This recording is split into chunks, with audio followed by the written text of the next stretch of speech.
Welcome to Mysteries, Monsters, and Mayhem. I'm Shannon Lawrence. And I'm MB Partlow. Quick content warning before we get started. This podcast may contain language and disturbing content, so enter at your own risk. Hello. Hello. I'm back to hello. Hello. It's where I started. It's the base. It's the baseline greeting. So, I always try to think of something goofy and silly and fun, and then you're just like, yeah. And then my brain is like, hello. So, there we are. Now you all know how my brain works, or does not. My brain just wants to say hello. Poor son gets up and he's in the morning. He's like, "Good morning," and I'm like, "Hello." I just got up. My brain is pounding on the inside of my skull. Help me! I'm not anthropomorphizing my brain at all. I mean, it is the electrical meat mass that does all the things. It's the electric jello that runs. Anything should be. I mean, aren't we just the anthropomorphized version of our brains? Yes. But it was to say that my brain had fists it could pound. Give it time. We watched Better Off Dead with the kids yesterday for a movie night with John Cusack. I don't remember that. You're the second person who's referenced it recently to because it's like a huge Gen X movie, and I don't think I saw it originally when everybody else saw it. Who else is in it? What's it about? David Ogden Stiers is in it as the dad, the guy from MASH. I know who he is. He's the dad. Charles Winchester. Yes. And I don't know the mom's name, but she's freaking adorable. She is so weird. I forgot like the fantasy elements in it. I apparently don't remember. I have a big blank space in my brain. The blonde girl that dies first in the original Nightmare on Elm Street is in it. Oh, her. Oh. And there's some reference where some dude in a Freddy sweater comes through behind. Nice. And I was like, is that on purpose? So I had to go look it up. But it's an Easter egg. Like there's a scene, the mom's cooking, and her food is always insane, or it's TV dinner. Right? Because it was mid-'80s. And so she's sitting there, she's like, I got this recipe from McCall's. And she was like, I forget what she said, I put raisins in it or something. And I was like, that's the whitest statement I've heard today. But then she takes it, and it's some sort of gelatinous mass that's this weird off-green color. Like, whoever did it was perfect. And you just see, like, the dark splotches that are a couple raisins in it. And she ploops it down on their plates, and the dad and the son, Cusack, are having this conversation, and she's just doing this around them. And then you just see, like, Cusack put his chin down on his arms or whatever, because he's morose, because he got broken up with, and he was obsessed with her. And the frickin' gelatin stuff starts crawling off the plate, and his facial expression doesn't change. He just watches it as it squidges across the table, and I was like, what the hell's happening? I don't remember this. I have to write this down. Where did we find it? It was streaming. It's streaming on, crud. I don't know, but it is streaming on one of the streaming platforms too. That's why I saw it, and I was like, we should watch this. Jeff's like, I mean, isn't it about suicide? And I was like, yes, but it's never too seriously done. Because the first time he tries it, he's in the garage, and he's taken an extension cord and tied it around his neck or whatever. And then he's like, what am I doing? This is permanent or whatever. And then his mom opens the door because she's vacuuming and knocks him off the basement or the garage steps. And he's hanging there behind the door and bucking against the door. And she just has her arm out as she's vacuuming and just is holding the door as the bucks against her hand. And then she closes it and keeps on with her vacuuming, Well, it's just like it sounds like the suicide montage at the beginning of Harold and Maude. Yeah. And his mother, that kid's mother. Just walks back. Yeah, whatever. Yes. It's awful. I loved that movie the first time I saw it. So good. But yes. Yeah. I recently rewatched White Nights with Baryshnikov. Yes, I watched and it on Gregory because it was on Hines. Tubi, and it was Yes. a favorite of mine because I loved Gregory Hines. Yes. But this time, I loved Gregory Hines, so that's who I was watching the first time. Yep. And I loved Same. to watch like tap dancing and stuff Yep. then. But I watched it this time and watched Baryshnikov, and I was like, that man's... His core strength was Exactly. insane. It's absolutely insane. Like, the opening he had dance to have been like a wonder. Like, you know, like the eighth wonder of the world. Yes. He's so Absolutely. strong. He does some routine in there, and I was like, the amount of time he held himself in this position had to have taken so much strength. And I was like, holy shit. Like, I didn't care about that as a kid. No. But I think I had a little crush on Gregory Hines. I had a crush on a lot of people, but Gregory Hines, I had a total crush on. So when I saw White Knights was that, I was like, oh my God. So I was talking to Becky Clark online about it because she loves it too. And I said, when I watch it, I have to the big dance scene with the two of them. I have to watch it twice. To watch each of them. Because I can't watch both of them at the same time. Because they were both top of their game. Yes. And it's the same dance. And strictly speaking, the same moves, but they are executed so differently. You have to watch one and then watch the other. And both beautifully, again. But so beautifully. But yeah. The way they hold and move their bodies are so different. Yeah. It's a magnificent movie. Yes. And, but the thing, I was like, wow, this is actually a really serious movie, right? Because as a kid, it came out in the 80s. I was just a little kid. I was like, I think that was all right over my head, probably. I was just like, I'm going to watch people dance because I still love to watch people dance. And that was introduced Isabella Rossellini. Yes. Helen Mirren was in it. As a Russian. Yes. I saw that. I was like, where's Helen? I was like, okay, I feel like they did it on purpose with Red. Because then she hooks up with the Russian guy in Red and like she has that whole background. Yes. But I was like, hey. Also, I watched some what was the title of it? Age of Consent. That just sounds like I would not enjoy Precisely. it. I just leave Tubi running to auto. No, but it had a young Helen Mirren in it. She is the one who was the Age of Consent. And who was it? Was it Richard Burton? I don't remember. But anyway, he's some artist that goes away to an island to get away after something. And he's paying her to paint her nude. Of course. And so there were an awful lot of nude Helen Mirren in that. But yeah, I was like, Tubi started auto playing movies like that. And I was like, why are they getting younger? What is that? Because, I don't pay attention. I just let it run while I'm working. And I was like, what? Okay. Why is there a whole pedophile chain on here? Stop. Okay. I will say Tubi had one of the worst Super Bowl ads ever written. Did it? It did. Because it starts out with these parents in the doctor's office. The woman is pregnant and they're doing an ultrasound. And it's hard to describe, but basically you see this fetus and the top of its head, the top of its skull is shaped like a cowboy hat. Okay. So when the baby is born and grows up, it's like a flesh-covered cowboy hat. And I looked at that and I went, who the fuck do they think is giving birth to this child? I was like, I guarantee you there was not a woman in the building when they wrote that ad. No. Because she would have looked at that and went, do you not know how this works? I know it's supposed to be fantastic, but the whole point was his parents looked at it and said, but what if Westerns aren't popular when he grows up? It was the dumbest ad. The worst ad was Totino's Pizza Rolls. Oh. It was both stupid and mean. Okay. And I think if you had young children, possibly frightening.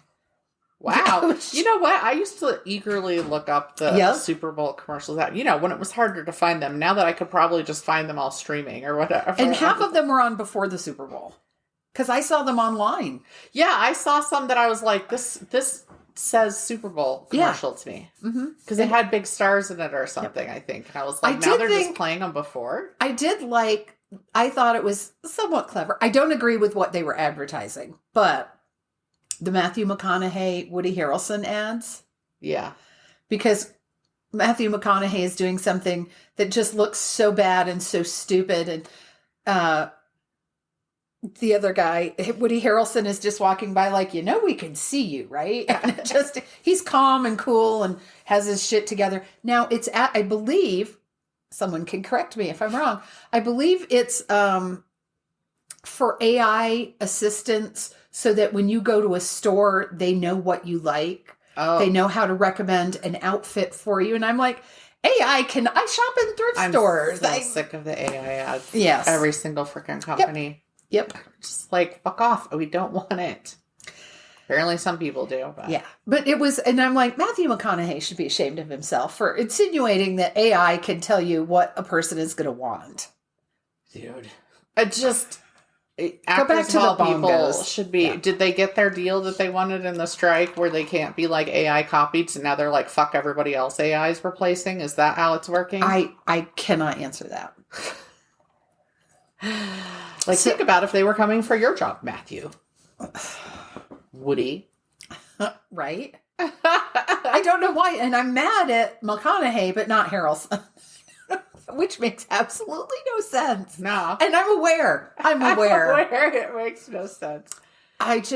For a while, Matthew McConaughey had such a glamour about him. He was it. He was the cool thing. And I just was like, ew. No, he just was so, anything I do is magical. That's true. He probably captured his own farts in. I just remember him talking about his natural scent is so wonderful to people that he doesn't have to wear deodorant. Like, did you ever see that interview? It was like, no. My natural scent. Women love it. They tell me how good I smell and stuff. And I was like, let's talk to your wife and see what she says. I don't want to smell your natural scent. I do not. Matthew.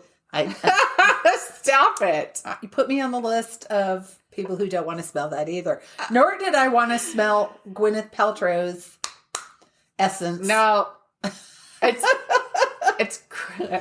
I always just like Matthew McConaughey strikes me as he probably smells like patchouli and like in personal musk. In bong water. Yeah. I love that we're I already know what you smell like, Matthew. I'm not going to touch Gwyneth Paltrow's bullshit. She made herself such a joke so long ago that there's no joke untold about Gwyneth. Yeah. Well, when you put out things that are scented like your personal scent. Just who? Nobody asked for that. Nobody. I mean. Never know I'd be mad about immodesty, but here we are. And it's not though immodesty. It's just crass consumerism. Nobody needs that. Nobody asked for it. People were not lined up begging her to. How'd she pitch that? She was just in a meeting and she was like, "Do you know what people really want to smell? My vagina." Is that what happened in that pitch meeting? And they all went, "Absolutely, Gwynnie." Talk about yes men. Yeah, who was in that meeting? Again, were there no women there to go? I was like, I just picture my face if somebody said that shit to me in a meeting, and I'd be like, I'd probably crack up, and then they'd be like, "I'm serious," and I'd be like, "Whoo!" I would just laugh even fire me, sis. I can't do this shit anymore. If I could keep from laughing out loud, my face would be saying everything. I can't. You don't ever have to wonder where you stand with me. Like, I have agreed to the dumbest shit in this room, bitch. But nobody wants to smell your personal essence. Why don't you and Matthew get together? Maybe she should start making candles of his personal essence. Collaboration. Hey, Gwyneth, panty sniffing is a crime. But on OnlyFans, you can order those things. I know. I consider that as a career for a while. Feet pics. Photography is what it's called. Photography. So, some guy posted on, I don't know if it was on Instagram. I think it was on Instagram, but some guy walked up to his girlfriend in the gym and said, "I'll give you $400 if I can have your underwear when you're done working out." Okay. And the guy goes, and he turns the camera on his girlfriend and she's waving the money. It's like $400 for a pair of dirty underwear. All There you right. go. I'll just go buy me some. I could buy me a couple. I could get some packets. You could Multi-packs of underwear with this money. You could get some nice underwear for $400. You could maybe even get a bra. You pay for a year's worth at the Peony of the Month Club. Still have leftovers for a nice crab dinner. Okay, so I wanted to tell you about this message I got this morning. Oh, no. And at first I was like, everybody in the whole world can just fuck off. So, but what it said was, and I please do not come at us if I get the state wrong, but it's these two women in Ohio who are trying to pass a law that men can be arrested if they ejaculate for any reason other than to impregnate a woman. Yes, that, by the way, was a male rep who presented that. Oh, the one I was reading today was because it's also in Mississippi. The Mississippi one was a male rep. Yes. So somebody else is doing this, and it's not, and I was like, so my first response was, so wet dreams are illegal? Yes. that was my... They're doing it to make a point. They are doing it to make the point that all this talk about reproductive rights and trying to force their laws down our throats, but they only focus on women. So let's focus on men. Yes. So, what was my next question? So is it illegal to have sex with a postmenopausal woman because she can't get pregnant? Right. And I was like, that is a demographic you do not want to piss off. Well, and they're introducing them knowing they're not going to pass. Yes. And they said that. It was really, so once I went and looked it up, because first of all, it pissed me off that it was on a clip from X. And I'm like, no, I'm not, no, I want not patooey. I want nothing to do with it. But once I calmed down and read the article, I was like, oh, okay. I was like, more power to them. Yeah. Let's spread that out a little bit, shall we? Just, I hate them all. I'm trying not to. It's funny how many white men on my page are so mad that like they're ranting about old white men. You know, like they're yes. Like, so I was like, all right, cool. It is funny when you say when you go old white men and white men are old white man, or middle-aged white man is going, fuck yeah, and it's like, right? Yeah. Because I'm like burning down the patriarchy. I don't want to make people who aren't these awful people feel bad, but at the same time, I have reached my limit of how far I can go without pure hatred filling me. I'm like, if they wanted to make me sad and powerless and all that shit, they were going for the wrong people. Because I just get fucking mad. But, yeah. There is a woman, a trans woman, who I didn't realize was famous. I saw her on The Conners. She's an actress. Mm-hmm. And I did not even realize it was a trans woman until in the storyline of the show, she revealed that she was a trans woman. And it wasn't a big drawn out over, that wasn't the main focus, but I went, okay, great. But I have seen her posting on Instagram, and I wish I could remember her name. She's very striking looking, a very beautiful woman. And, but she just posts uplifting kind of, you know what? I'm an American citizen and you are not throwing me out of my house. That's good. So I was like, yes, I will like her. I will follow her. I need that. Yeah. I need the people who we're with you, bitch. Right. Yeah, there's people that I've started following I'm like, I like what you're saying at this point. I need to hear that. So Here we go. Whereas I usually avoid everything political as much as humanly possible, especially on social media where I'm like, I don't go here to talk about politics, but you can't not. Sometimes. I have, from the last time, I remained highly curated. So I don't see a lot of... Oh, that's nice. Heinous bullshit. I do the snooze. And if I snooze you enough times, I'm like, oh, okay, I should probably just remove you then. Not necessarily block, but... Excuse me, unfriend. Unfollow, at least. Yeah. So, although Facebook continues to just randomly unfollow people for me. And I'm like, why haven't I heard from them? Is this person okay? And then I go look. And then I'm like, oh my God, did they delete me? And then I go there and it just says that I'm not following them. And I'm like, what the hell? Every once in a while, I'll realize I haven't seen anything from you on Facebook. And I'm like, I know that I have not unfollowed you, so I have to go look you up and like something so I can get back. Yeah, the algos. Ugh. Stupid algorithms. I'm like, why do you think I want to see all these ads? I don't. Why do you think I want to see all this political shit when I've been Xing out of these posts because I don't want to see it because I go get my own information and I don't need the alarmist bullshit to make me feel shitty. And I understand the purpose of ads. Sincerely, I do. I get it. But maybe if you let me see, I don't know, 4 or 5 people I follow, then give me an ad. Don't have me open the app and I see 3 or 4 ads, then maybe somebody I follow. Yeah, I'm also next. I'm like, if I followed this page, it's because I wanted information from this page. So why don't I ever see this page? Yeah. Why do I see this page? All these recommended pages you're giving me, and I don't want them. Mm-hmm. I got to X out of those. I do a lot of Xing out of shit right now. Yep. And the algorithms are not learning jack shit. No. I feel like they shut them off. They're like, it's just random. It's like they just put everything in a bag and shake it up, and you get what you get. Every once in a while, it shoots me like Christian shit, and I'm like, wow, have you not been listening to how I feel about stuff? It's like, no, that is not for me.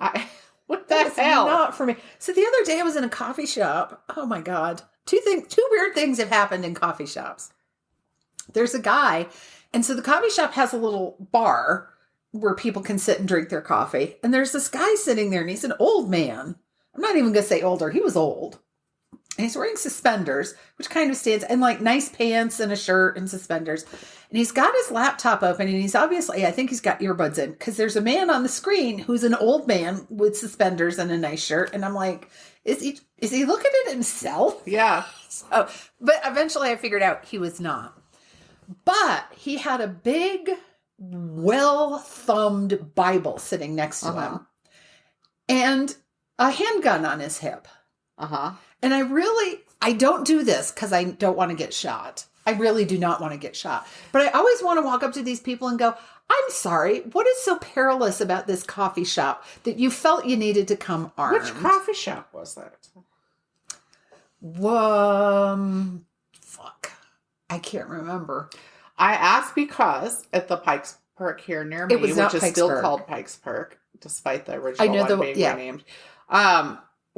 The last couple times I went there was a dude who was clearly a writer, and he had all his stuff, and he came and he took a table, and he had his book spread across, and he was in his laptop, and he was armed, and he was one of those, the way he was talking to the female baristas there was just, I almost lost my shit at him. And I was like, they're handling it correctly. But boy, do I want to fight this motherfucker. I don't care if he has a gun. I just spoke down to them, called them all of the sweet cookie. Like, he was even using gross ones. Ew. You know? Like, not even just that you can use the excuse that you're an old man or whatever. Like sugar booger. And loudly taking a phone call, and he would just pace with the gun on through the entire coffee shop. I do understand that some people feel that they need to be armed in certain places. I get that. That is your right. Fucking coffee shop. I remember getting mad one time standing in line at the goddamn omelet parlor on a Sunday morning. And the old man, it was a small handgun, but it was still, I'm like, is that a gun? So I yell across because we know I'm quiet.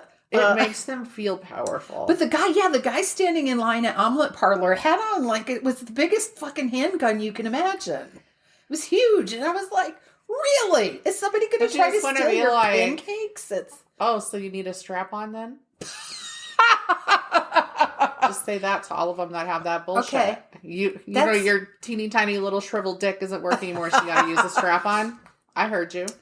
So I see you. The other thing was, which was completely unrelated, but was it the same shop? It was the same coffee shop. So I go up to order and I say, do you have any mint tea? Yes, we do. It's a mixed mint. Uh-huh. Fabulous. I'll have a cup of that. Do you want this size or this size? Biggest cup you got. Give me a bucket. I mean, because I do. That's how I want my tea. I want it the biggest I can have. So they set down the cup and saucer, and it is a good big cup. And I look down and it's the deepest indigo blue. Ooh. And I think, what the fuck is that? More like a butterfly. It's butterfly pea flower. Okay. So I look at it and I go, Because at first it looked black. I almost thought it was coffee. And then I was like, I go, it's blue. And the woman behind the counter, who's apparently heard this many times, goes, butterfly pea flower, and just keeps going. And I laughed because I was like, oh, I've heard of that. I know what that is. But I didn't. Here's what I don't understand.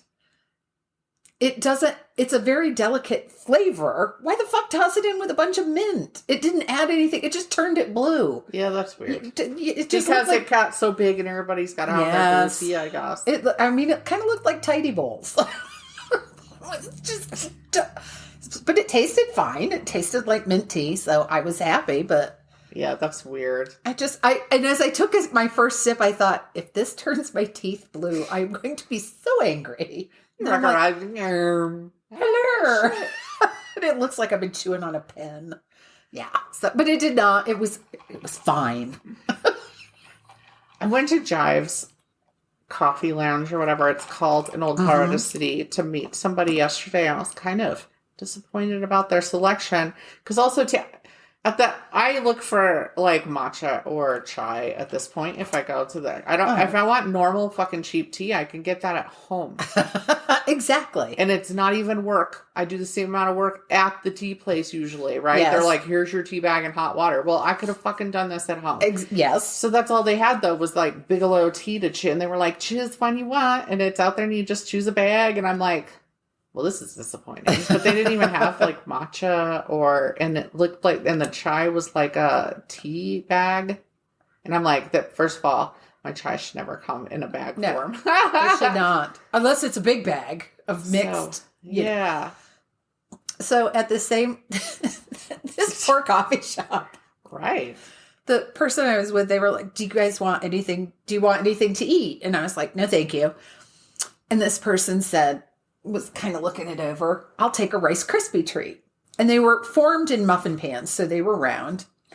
And the guy behind the counter goes, you want me to heat that up for you? Sure. And he goes, it'll be just like fresh baked. And I tried not to. And I looked at the guy behind the counter and I go, you do know you don't bake Rice Krispie treats, right? And he goes, what? And I said, Rice Krispie treats, you don't bake them. You just melt marshmallows and butter and mix in the Rice Krispies, and you don't.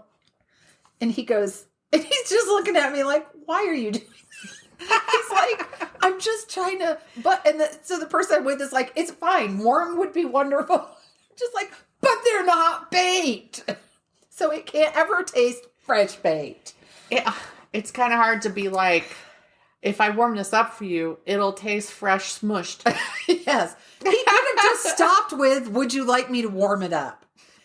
Great. Scoopaciousness. It's just fucking... You could tell, though, as soon as he said it and he looked at me, he's like, oh, fuck. Here we go. Here we go. This woman looks like she's made a Rice Krispie treat or two in her time. And I was like, how is it? Well, it doesn't even have peanut butter in it. And I was like, then it's not worth it. There's no peanut butter and there's no chocolate. It's breakfast. It's just chewy Rice Krispies. Just give me my fucking Rice Krispie. Shut up. I didn't know I had this many feelings about Rice Krispie I treats. didn't know either. Until today. But you have feelings about marshmallows, so why are you eating Rice Krispie treats? Well, it's okay mixed into a Rice Krispie treat. Melted, it's fine. There's nothing worse than biting into a big chocolate rabbit or egg at Easter time that you think is either solid chocolate or maybe full of peanut butter or, heaven forfend, caramel, which would be delightful. And you just get a mouthful of this gooey, flaccid marshmallow fluff. So there's this thing called a package. And it says what is inside the package. But when and it will typically indicate to you there is marshmallow within this bunny. But when you're a kid, you don't always read the package. I love marshmallow. And that's what's funny is I should show you the box you of can have chocolate my share. Marshmallow eggs that Jeffrey got me because I love them.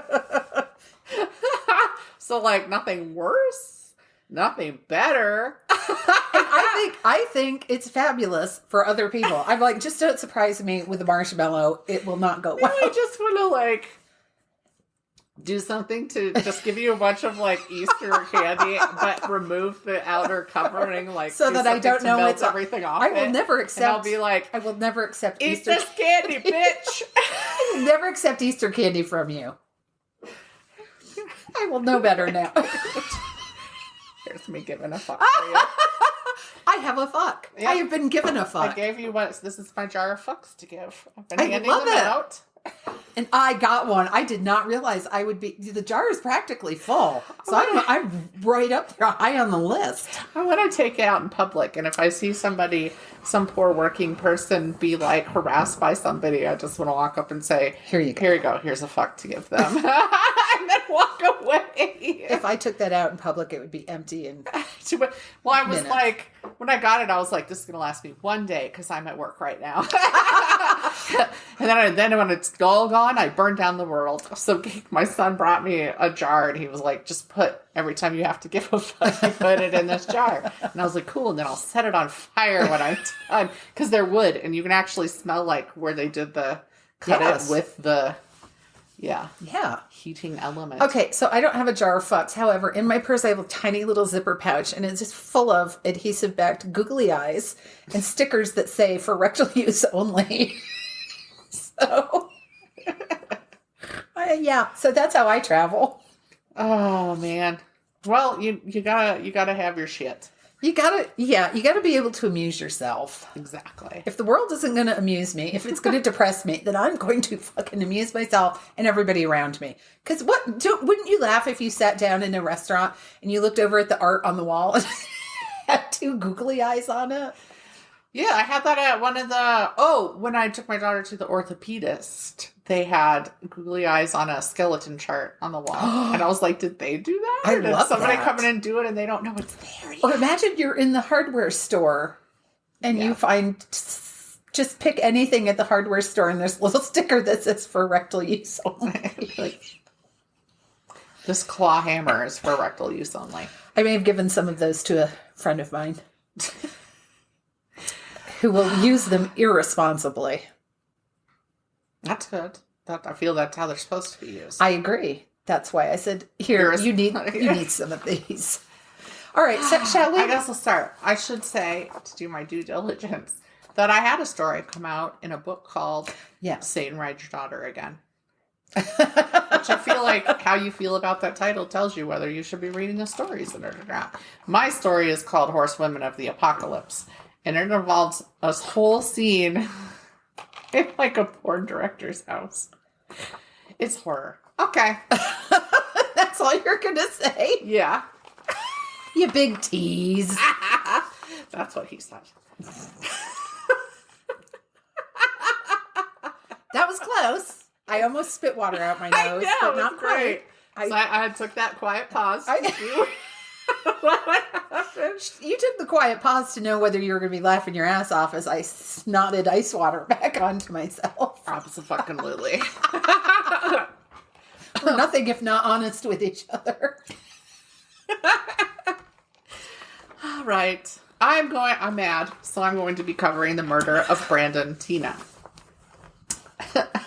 I'm in a mood. I've been in a mood for weeks. I was going to say, it is 2025. Everybody's in a mood. It's a permanent mood. Okay.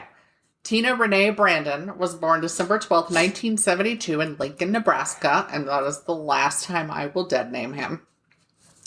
He is referred to as Brandon Teena posthumously, but was going by other male aliases in the time leading up to his death.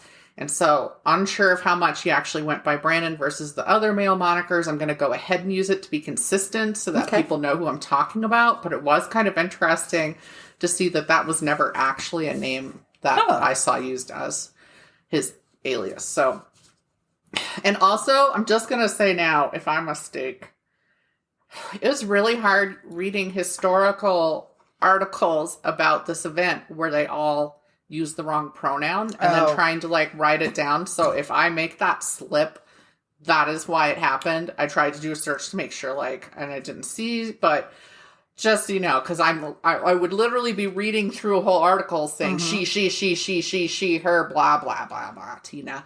And then like thinking of what I was going to write down and putting that down. So. And trying to translate it in your head. Made me twitchy. Like, don't mess this up. Okay. His father, a 19-year-old Sioux man, died in a rollover accident, leaving his 17-year-old wife, Joanne Brandon, to raise 2 children on her own, because Brandon had an older sister. Brandon's mom moved back in with her mother before marrying again for 5 years and placed Brandon...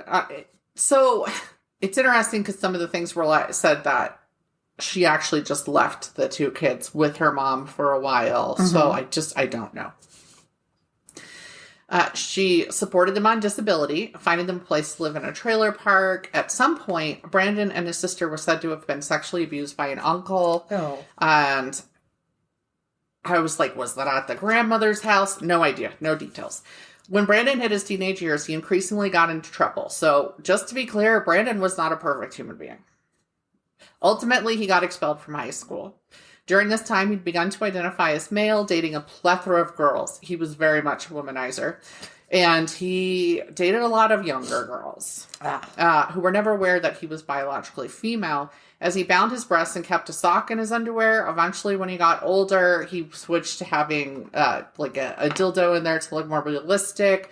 And he was known... There was a big time of mental transition for him. He was known to use the excuse because he was technically sexually active, but he would not let them see or anything. And he would tell some of them one of his excuses was, well, I'm a hermaphrodite and my mom chose girl and it was the wrong choice and stuff like that. This was not true. Right. But there was a lot of stuff out there, and there was counseling involved in a lot of stuff because he was troubled. He worked low-paying jobs to survive, but also started committing check and ATM fraud. This is something he would continue to do. And he stole from friends and their parents. He wasn't stealing from strangers. He was stealing from friends. So he ended up getting arrested multiple times for this shit. And just kept getting in trouble. At one point, he was basically threatened to be committed. At one point, he attempted suicide. There was just a very tumultuous adolescent time. So he, like I already mentioned, he also had many male aliases, sometimes even using the names of his male friends when caught for a crime. He legit got called in and went into court under names of friends. And yeah, then it would kind of be outed because you end up having to show your ID and stuff like that. So that would crumble. But yes, this was the thing that happened too. So again, not perfect. Mm-hmm. The friends had to put up with an awful lot of shit. Yeah. It was said that at some point in adolescence, he was also raped. Ugh. So I just think that he wasn't helped for the incest and the rape and stuff like that. And he was coping with it the ways he knew how. In November 1993, he moved to Falls City after a big arrest and fell in with a bad crowd of other folks who had also been convicted of various petty crimes. 2 of these people were Marvin T. Nissen and John Lauder. Remember those names. He moved in with a single mom friend named Lisa Lambert, who he had an early romantic relationship with when he first got there. Lisa had been abandoned by the father of her baby before he was born. She had an associate's degree and was working as a nurse aide at a nursing home. She also bartended for extra money. Kind and attractive, she was known to take people in need back to her house and help them, which is how they'd connected in the first place, because a mutual friend had crashed there previously and told him about it, so that's why he went out there, because he would have a place to stay. She well and truly just had a revolving door of people that she kind of took in and tried to help, even though she herself was not in a great situation and was working multiple jobs with a baby. Brandon started dating a girl named Lana Tisdale, left behind Lisa. Within a month of moving to Falls City, he got caught again for check fraud. A notice of his arrest and court appearance went out in the local paper. Let's talk about how problematic this is for a trans individual, using his birth name of Teena Brandon and gendering him female. Unfortunately, this breach of privacy by the paper would have insanely far-reaching consequences. His new friend group discovered that he was not biologically male. The aforementioned Nissen and Lauder became enraged, feeling he had tricked them. And on Christmas Eve, when Brandon attended a Christmas party held in Nissen's house, the 2 assaulted him, ripping off his clothing to show everyone attending that he had female reproductive organs. They took off his pants in front of everybody and his underwear. This was where his girlfriend Tisdale supposedly discovered he wasn't a biological male, though it said in some articles that she found out while he was in prison because she's the one who was working to get him out and got the money to bail him because he was in the female section and his inability to find his breasts there meant they were visible when she visited him. They have like a V-neck shirt that stand right, so you can tell somebody's got boobs. After the party had calmed, the two men kidnapped him and drove him to an isolated area near a Hormel plant to forcibly rape him, both vaginally and anally, and to beat him. They then took him back to Nissen's house, where he'd been staying since stealing money from Lisa, and tried to make him shower in an attempt to remove evidence. Instead, Brandon escaped through the bathroom window and ran to a third party's house, where he'd also stayed for a while. When he told Tisdale's older sister, who lived there, what had happened, she convinced him to go to the hospital where he had got a rape kit done, and then to police, which did not go well. Ugh. He was interrogated and shamed by Sheriff Charles B. Laux. It's Laux. I don't give a shit if I pronounce his name right. Mostly asked questions about being transgender until Brandon refused to answer. Because what does that have to do with the price of tea Well, and in they China? were inappropriate and derogatory. Of course. As reported in a 1997 New Yorker article, the sheriff asked him why he pretended to be a guy, called his sexual organs his box, so we can see what kind of guy this is. Oh, and called the act of rape sinking it in. The reporter, John Gregory Dunn, who dead-named Brandon throughout the article, refused to use the proper pronoun, called him a she-man at one point, and implied his experiences as a kid made him delusional about his gender, was sickened by listening to the tape of the vicious interrogation, which I think is telling when he wasn't doing so great himself, and yet he said he just felt sick listening to how awful the interrogation was when Brandon was the victim, in this case, reporting a crime. While they brought the men in for questioning, like a couple days later, no charges were filed, and the ER ended up losing. I'm putting that in quotes, even though nobody implied. Right. But I was like, really? That's the rape kit they lost? Yeah. Okie doke. But the rape kit was lost. Before releasing the men from custody, the sheriff told them they'd been accused of rape. When interviewed about it later, the sheriff said he hadn't pressed charges because, quote, what kind of a person was she? The first few times we arrested her, she was putting herself off as a guy, end quote. So that means you deserve to be raped, I guess. Apparently. Yeah. In his tiny, tiny, little puckered anus of a mind. Yeah, Cro-Magnon brain. With Brandon unable to go back to Nissen's, Lisa told him he could come back to her house. That original single mom. Okay. It was the woman whose house he had fled to after the rape who told the two men where they could find him after they'd spent days searching for him and planning his murder. And they did say aloud to each other that if anybody else was there when they found him, they would die too. Her name was Linda Gutierrez. Just so everybody knows. I just want to make sure she's fucking known. She told them, even though she was there when he got there, all bleeding and beat up and horribly raped, and saw that, she told them that he had turned them in for the rape. They knew before the sheriff told them. So, what a piece of shit she was. Right. So I just wanted to put her name out there. Good. All right. Where was I? She was okay. Yeah. So she had told them. They'd been forewarned before the police ever picked them up, so they set up alibis with the wife and girlfriend, but one of them was married. Haven't mentioned that before. Nissen is married. Gosh. And the other guy had a girlfriend, but it's not cheating if it's rape, right? Angry that he had reported the rape, they broke into Lisa's isolated farmhouse at about 1 a.m. on December 31st. Lisa was in bed when they burst in, and they demanded to know where Brandon was. She told them that Brandon wasn't there, but they searched and found him hiding. It was kind of under the bottom of the bed with blankets over him. They found him. They asked who else was in the house. Other than her child, there was also another man named Phillip DeVine, who was a large and athletic man with physical disabilities, including a prosthetic leg and damaged lungs, which were due to a prescription medication his mother was on during her pregnancy. So there were other things like that. But again, to be clear, he had overcome it. He was very athletic. He was a strong guy. He had been hanging around with these same people. He was part of the friend group. Phillip had been dating Tisdale's older sister, but they had broken up, so Lisa had invited him to stay there that night. Yeah.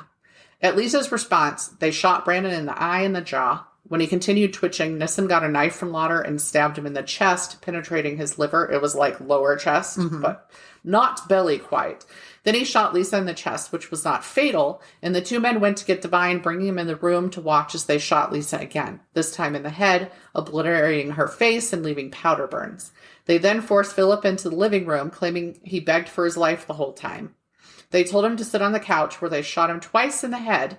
Then Nissen went back into the room and shot Lisa one more time in the head. Her baby was in the crib. In fact, Nissen claimed that she was holding the baby when they shot her the first time, and then he took the baby and put it in the crib. And I'm like, good for you, shithead. Okay. There are those who dispute the order of events due to the fact that Phillip was an imposing man, and it's felt that there's no way he would have just cowered in his room and waited for them. From information about him, I also have a hard time believing it. Even if he hadn't run into help, he would have had time to escape the house. Yes. Right? One of two fucking things for survival. Given no one knows what they'll do in an emergency, so it's not impossible. Right. It just didn't seem right. But I also have to ask, then, the story about it and how it went down was so cluttered. Why would you go get him?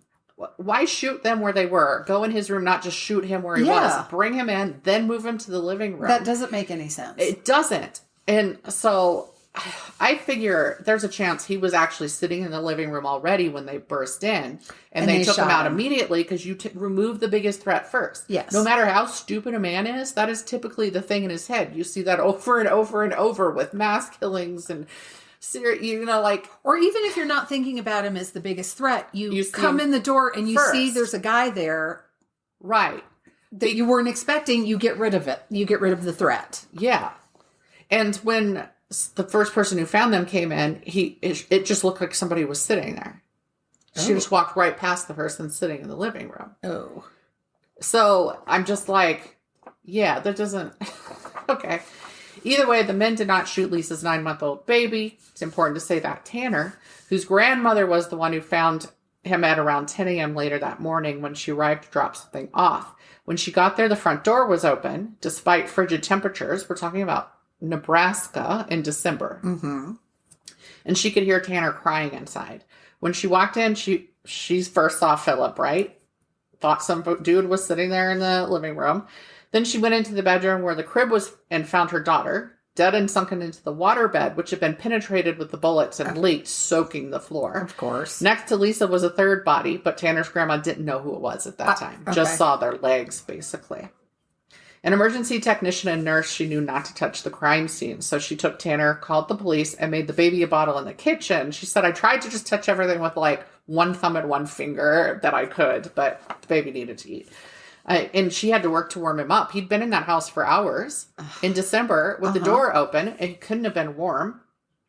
When the two killers had left hours earlier, after having murdered 3 people in what they say was a 5-minute spree, they said we were in there 5 minutes. Oh, bullshit. They'd thrown their things, including the weapons and gloves, onto a river. Notice they didn't say into. It was December. It was fully frozen. They chucked it like over a bridge or whatever and just on top of the ice. It just skittered across. Then they went home. It was obvious who had committed the crimes, and it took less than 24 hours for the 2 men to be rounded up and arrested. I don't suppose there's going to be a public flogging or anything. That would be nice. Will make me feel better. But Nissen, the one who had done the shooting and stabbing, quickly turned on Lauder, saying he'd witnessed Lauder shooting and killing 3 people. And Lauder had no idea this was being said. Of course. Police found the evidence sitting on the ice on the river really fast. And one of those items being the sheath to the knife that had been used to stab Brandon. And on that sheath was just the name Lauder scratched into it. The evidence was pretty damning. Nissen was given a reduced sentence for testifying against Lauder and admitting to being an accessory to both rape and murder. The jury did not believe Lauder's protestations about not having killed anyone, and they gave him the death penalty. For his testimony, Nissen, again the one who did it all, got life. The usual appeals failed, but in 2007, Nissen admitted that he was the one who had fired all the shots, though he attributed it to Lauder's gun jamming initially. Lauder attempted to appeal his sentence with this new information in writing, but after 3 appeals that went all the way up to the U.S. Supreme Court, it was decided that he was still involved in the murders, and therefore who actually pulled the trigger was irrelevant according to the law. I could not find that they reduced the sentence to life rather than death, so I just don't know. Okay.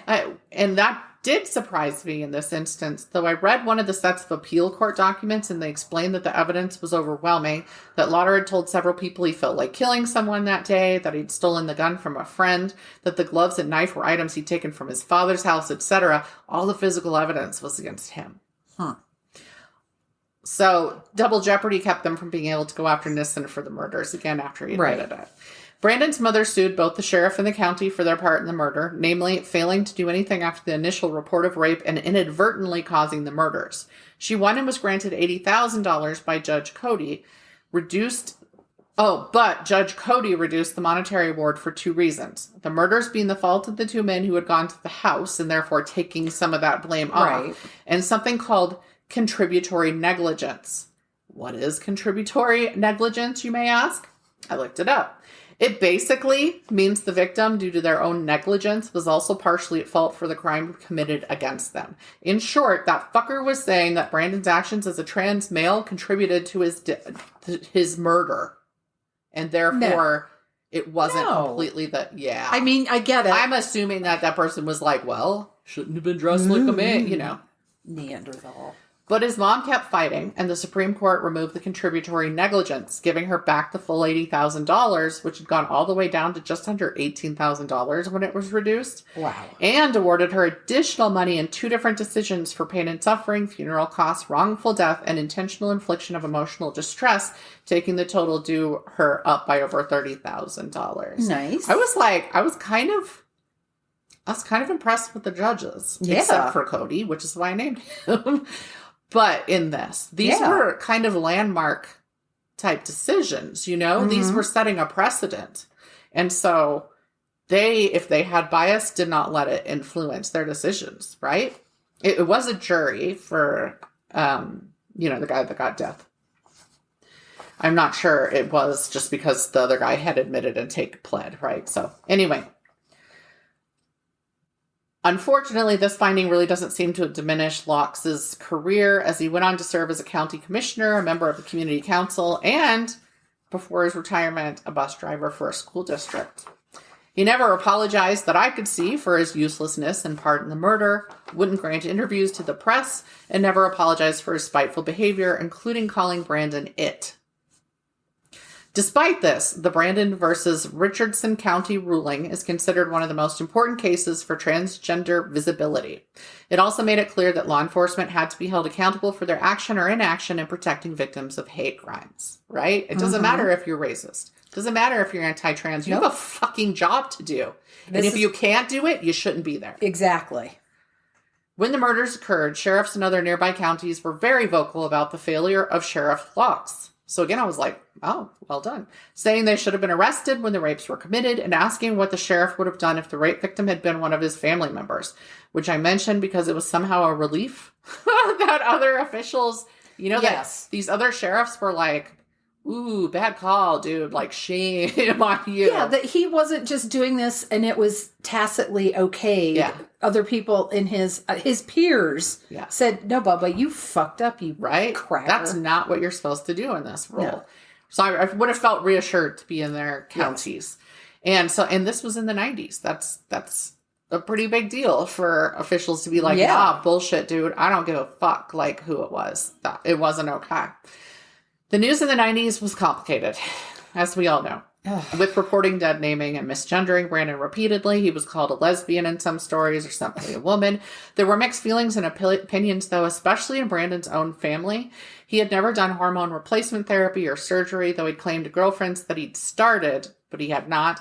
And it was argued whether he was actually trans, but friends did say he planned on undergoing treatment and surgery. An analysis of incest survivors resulted in an article about Brandon Teena saying he was not truly trans, but escaping into a safer gender to combat the fear from his past of sexual abuse.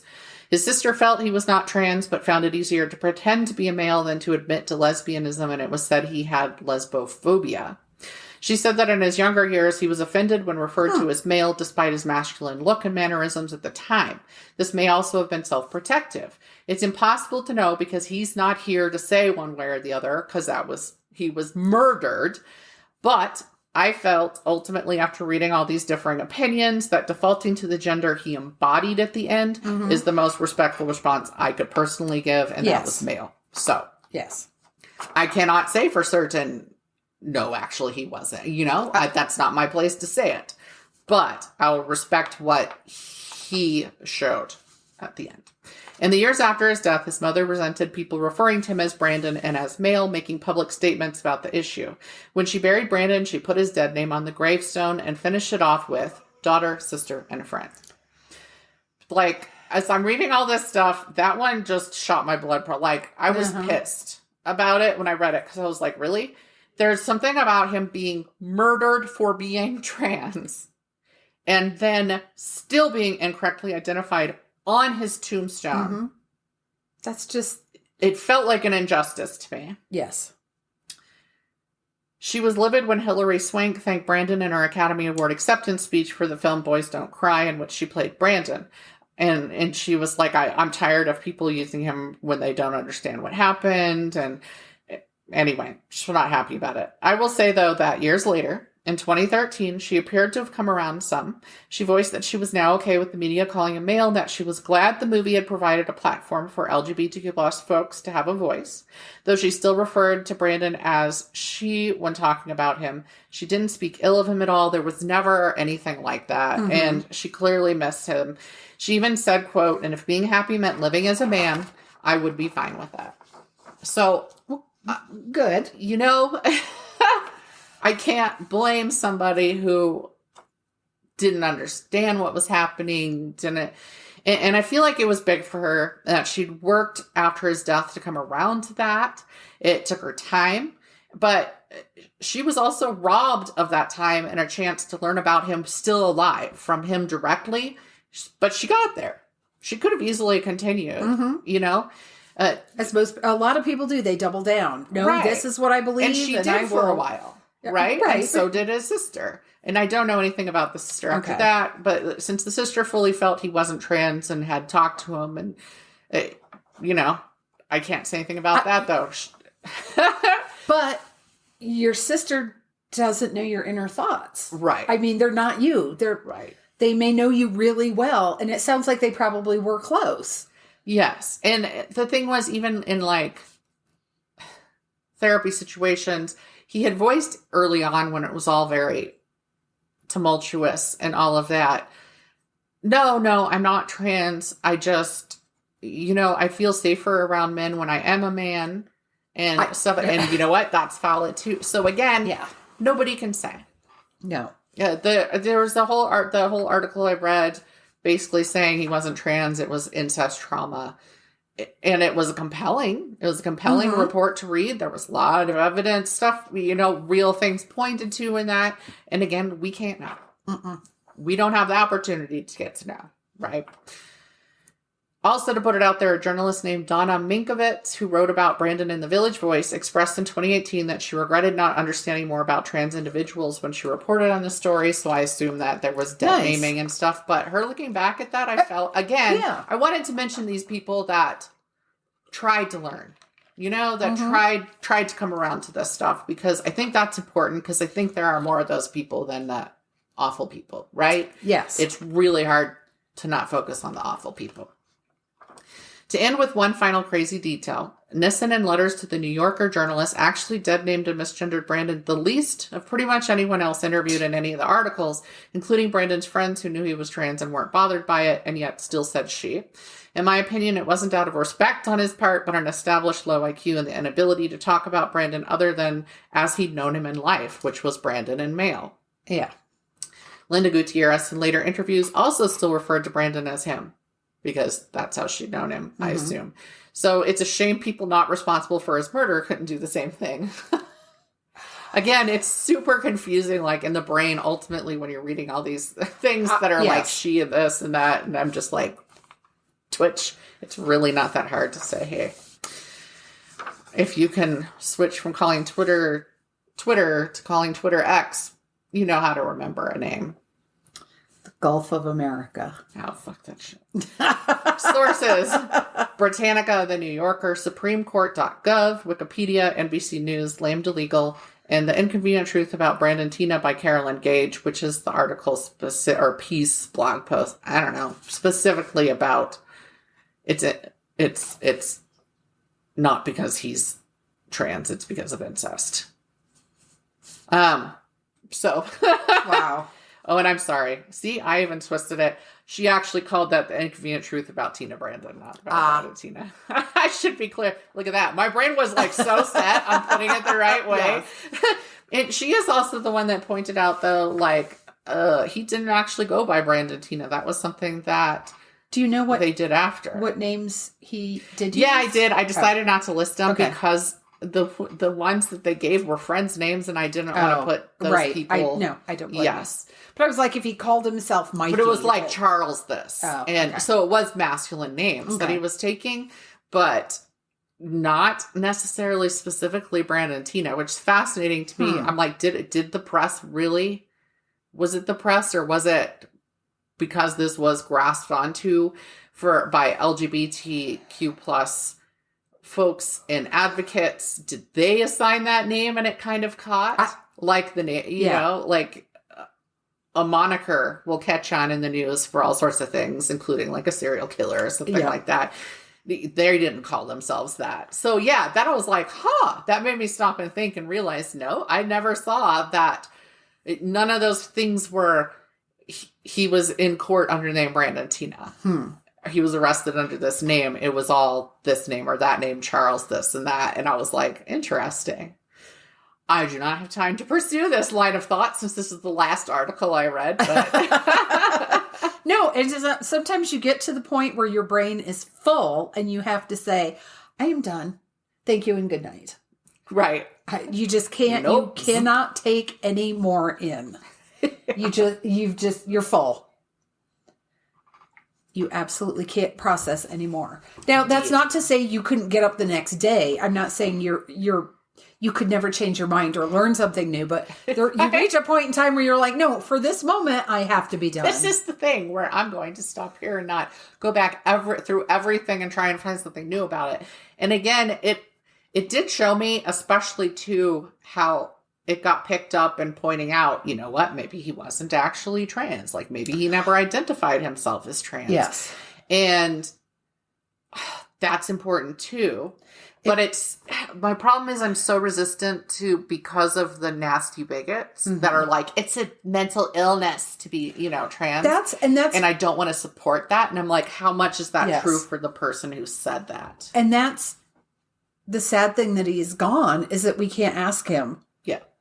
What do you call yourself? Because, I think it's really important. Who are you? Yeah. It's really important when you meet someone or get to know someone to call them whatever they want to be known as. Yeah. And I always, it disturbs me when you meet someone and you don't quite catch their name and you're like, I'm sorry, was that Robert or Bob? And they go, whatever. And I'm like, no, if you're referring to yourself, what do you use? Yeah. I want to call you what you want to be called. Yes. Exactly. Like I've known a few people like, Jeffries and Michaels who want to be called the full name. Mm-hmm. So if you call them Jeff or Mike or something like that, they get so pissed about it. And at least one of those people I knew who was total ass about it. And I was just like, oh, okay, no, I'll respect that. No problem. But he had to be a dick. Which made me want to call him Mike, by the way. Yes, we have a friend and every once in a while when he annoyed me, I would slip that shit in. We have a friend who goes by Richard. Some people are Richards and some people are dicks. Right.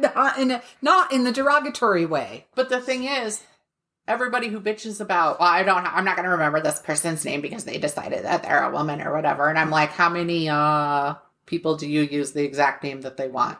Yeah. Everybody you fucking know.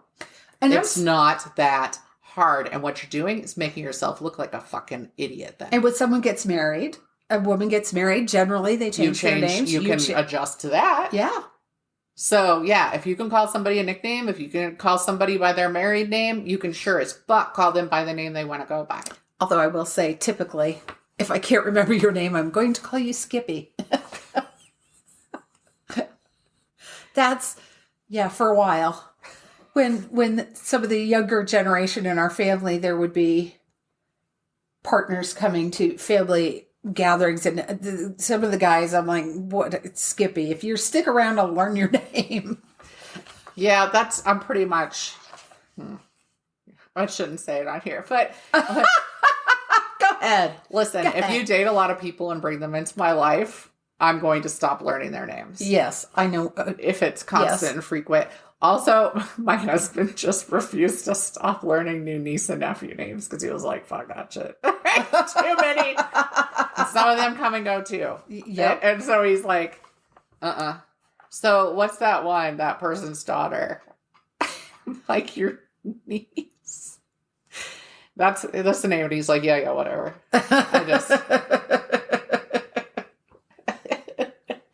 It's just like, can't be bothered. Who is the blonde one? The blonde one with the lisp?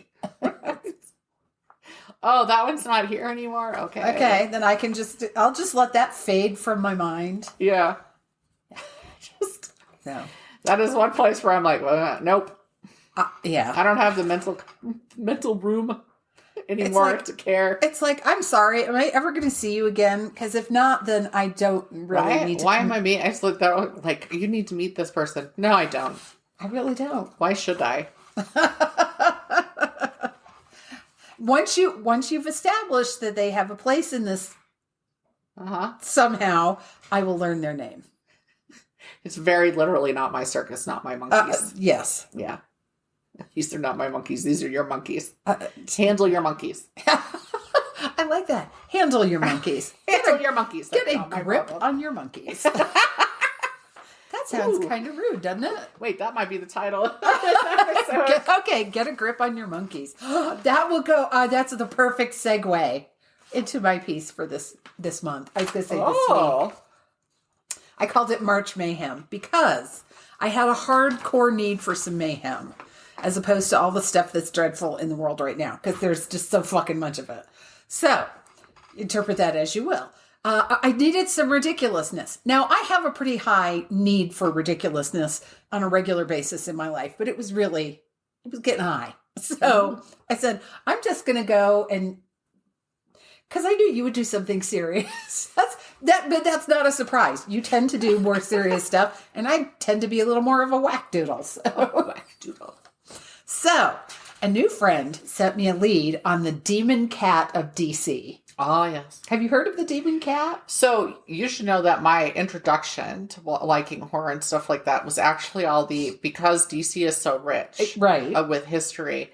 There's a ton of books about ghosts and stuff there. Yes, there are. And that's what I was obsessed with for a while in elementary school, was going to the library and picking up all these books about ghosts and, urban legends and tales and stuff like that. Yeah. So, and we all know I love a good haunting, and I'm delighted when I find a haunting. So for me, a good one is defined as one that can't easily be explained away or blamed on bored teenagers. Or drunks. So, I would really love that. I would love to come in here and talk all about this haunting that can't be disproved. Nothing would make me happier.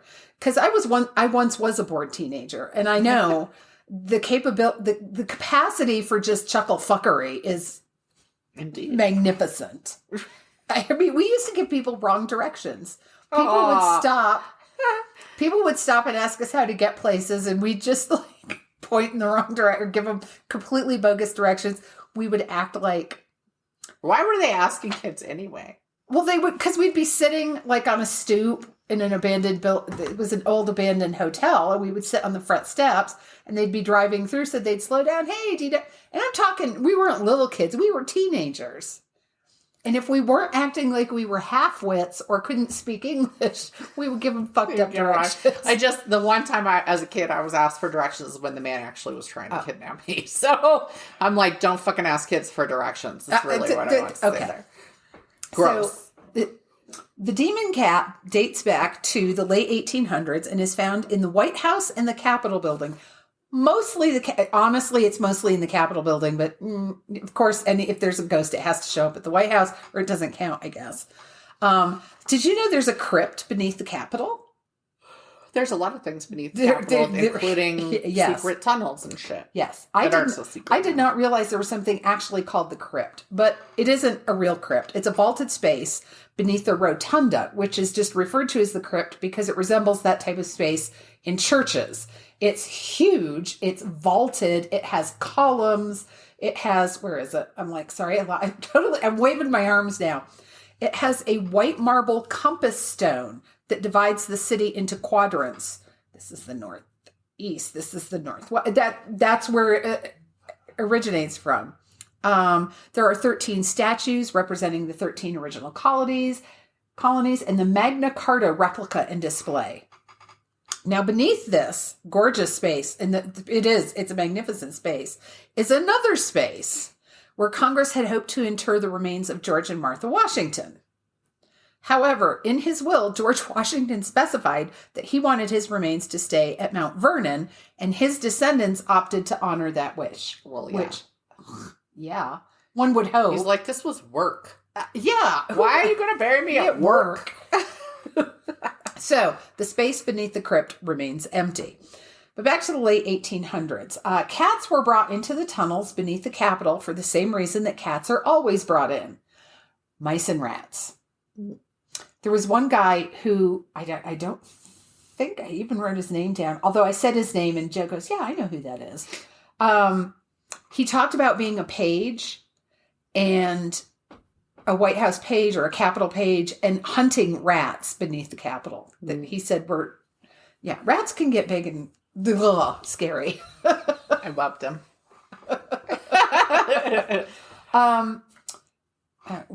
So legend has it that the demon cat is a cat that wouldn't leave after its death. And the first reported sighting is in 1862. The cat is reportedly seen before presidential elections and before tragedies, sometimes one and the same.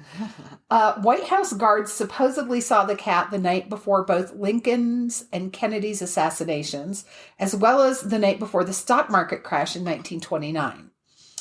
During the Civil War, the basement of the Capitol was used as a bakery to feed soldiers, and several reported seeing the demon cat. Of course, often it is said the cat is black, although occasionally it's described as a tabby, but really a tabby is not as frightening as a black cat. I guess. Any cat could be great scary. if it were a tuxedo. Yes, that would be. Usually it is described as being the size of your average house cat, but witnesses swear that when confronted, the cat can grow in size to 10 feet long. The cat either explodes into nothingness or pounces on its victim and disappears, like as it pounces. Several guards have fired at it, but it just disappears. And let's not forget, we have reports of glowing eyes. I mean, don't shoot at cats. And I'm like, glowing eyes see above rats? Yeah. So, I love the idea of a demon cat haunting the White House, especially now. But I have to present the evidence to the contrary. Historically, I know this will shock a lot of people. The Capitol Police Force was notorious for hiring unqualified friends and relatives of congresspeople. You look shocked. This is my shocked face. Yeah. So these men, and because back then it was always men, often drank while on patrol. So it is believed that a drunk patrolman was lying on the floor sleeping, which is a nice way of saying passed out, when a cat licked his face. He woke up, and from his position on the floor, the cat looked larger than, it's right there in your face. It looks huge.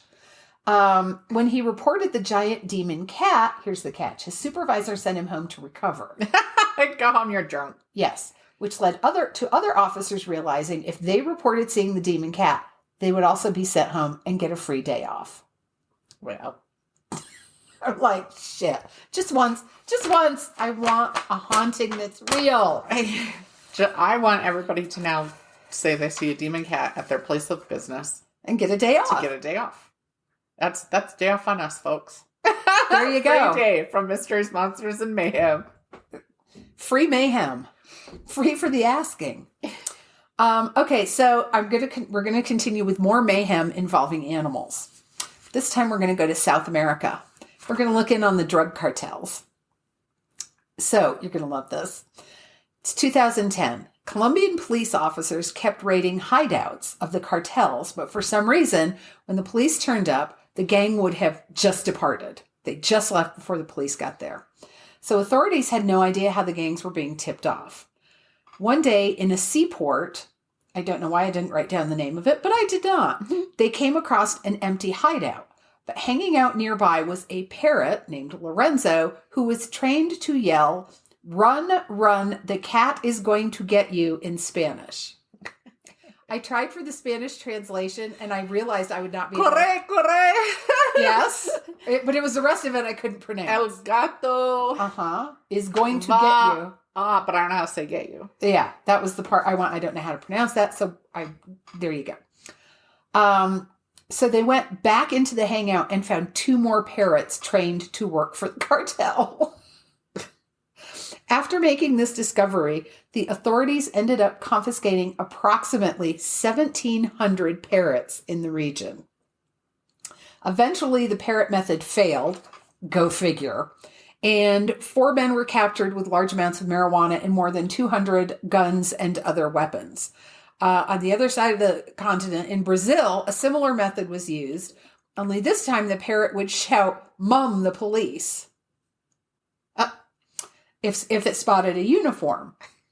When that gang was busted, the parrot was rescued and rehomed, which I think that was nice. They said the parrot never yelled anything ever again, so... But I kudos to them, though. That's kind of clever to train the parrot to yell if you see anybody in a uniform approaching. I thought it was clever. So It is. So you'll be pleased to know that crime-solving parrots can also be found in the U.S. In a 2015 case in Michigan, police were called to the home of Marty and Glenna Durham. The husband, Marty, was dead, having been shot 5 times in the chest. Glenna was unconscious with a single bullet wound to the head. When they got her to the hospital and she regained consciousness, she did not have any memory of what had happened. So while she was in the hospital, they had an African gray parrot by the name of Bud, who was sent to foster with Marty's ex-wife, Christina Keller. Do you know anything about African gray parrots? A little bit. They are Randomly. phenomenal mimics. Yeah. I have a friend who is a vet, who had one. It could mimic the doorbell. It could mimic all their different cats. It could mimic their dogs. It could mimic the phone ringing. It could mimic the answering machine message. They're like a favorite in murder mysteries. Like people love to put an African gray in there. Because they're really intelligent and they really can do it. It's not being exaggerated. So this Christina Keller has the parrot. So sometime later, it was unclear, not too much longer later, but she reached out to the police telling them she thought the parrot had witnessed the murder and was repeating what he had heard. The parrot was mimicking Marty and Glenna's voices, repeating the argument that they'd had that night. Uh-huh.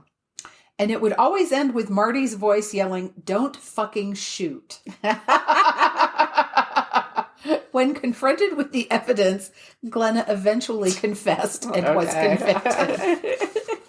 I'm like, yeah. Nobody expects the family pet to rat them out, but... Then they shouldn't have a talking...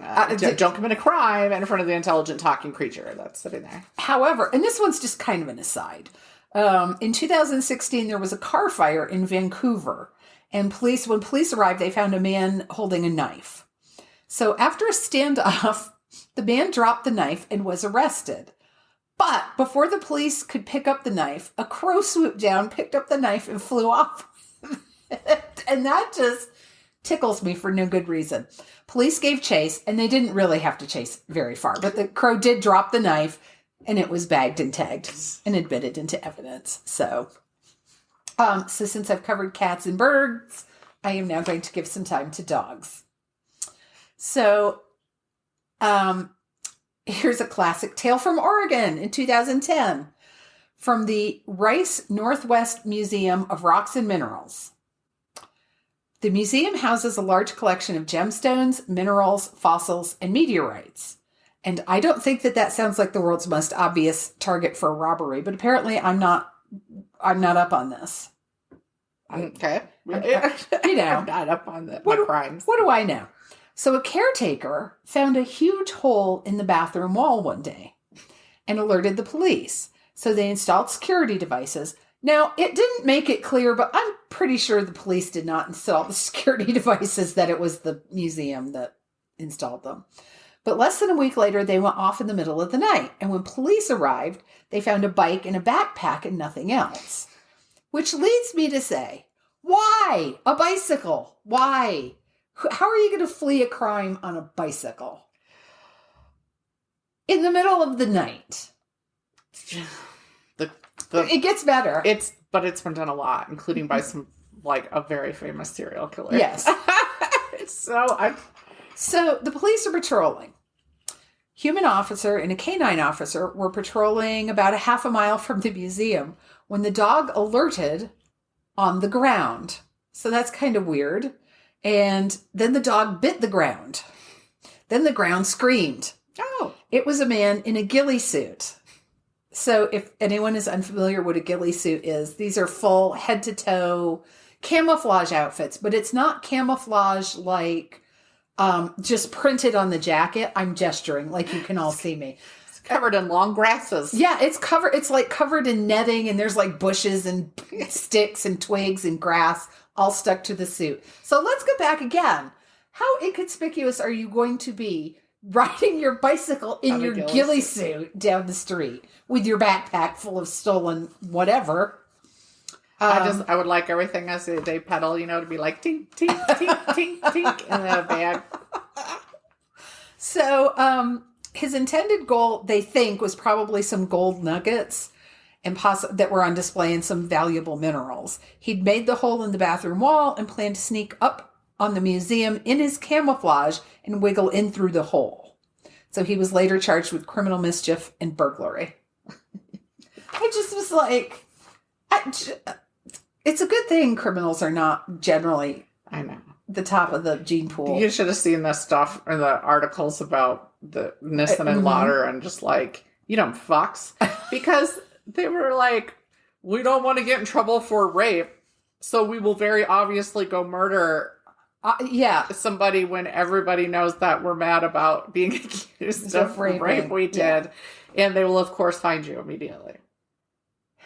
They even did this complicated of going back and approaching their city from going around a long way so that they could come up from the south versus the north, so that it couldn't even be implied if anybody saw them driving into the city that they had come from that Humboldt, I think was the name of the city. They picked the wrong details to focus on. Yes. But then they just threw their shit with their names on it onto a on the river. Did they not hear it go clunk instead of splash? They're probably talking, they're all amped up and fueled by adrenaline and probably. All right, so my final story is my very favorite. This took place in 1908 in Paris, and it involves a Newfoundland dog, which is often called a Newfie. That's just easier to say. These are, if you are unaware, these are big old dogs, big shaggy coats. The males run 140 to 175 pounds, and the females 120 to 140. So these are not greyhounds. They've got a big, thick double coat of fur. They're very muscular, and I did not know this. They have webbed paws, which is why they're frequently used near the water. Mm-hmm. So the dog was near the River Seine when a child fell in the river and began to scream for help. So the Newfie leaps over a hedge, dives in the river, and saves the child. The parents were so grateful to the heroic dog that they rewarded the dog with a big slab of beef. A couple days go by. A second child falls into the river. You already know where this is going. Yeah. Luckily, the dog was once again nearby and once again saved the child. Again, the grateful parents rewarded the dog with a nice big hunk of beef.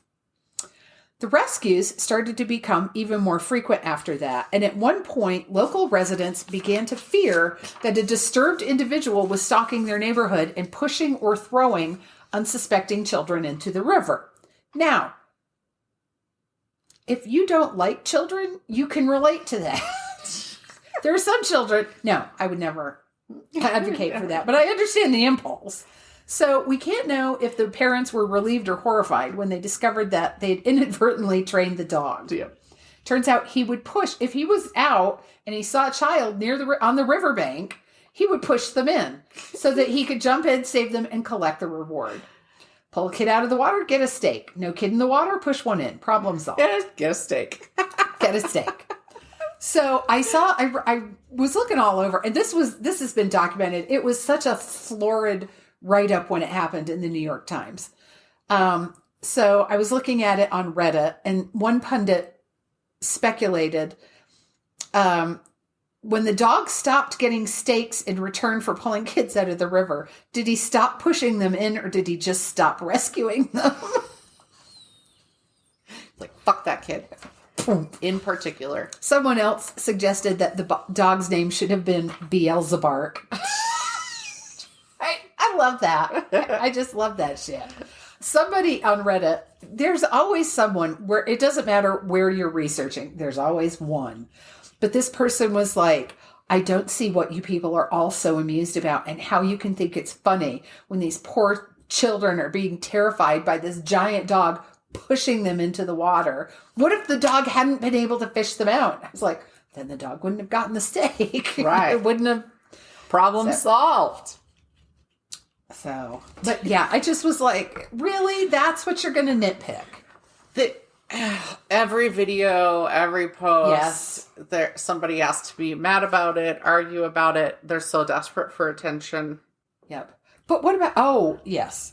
So before I come, being mad about it, remind me to come back to that. Two of my sources were, of course, Wikipedia, architectofthecapital.gov, whitehousehistory.org, My True Crime A Day calendar, which was where I got a couple of them, mybirdbuddy.com, listverse.com, and CBS News.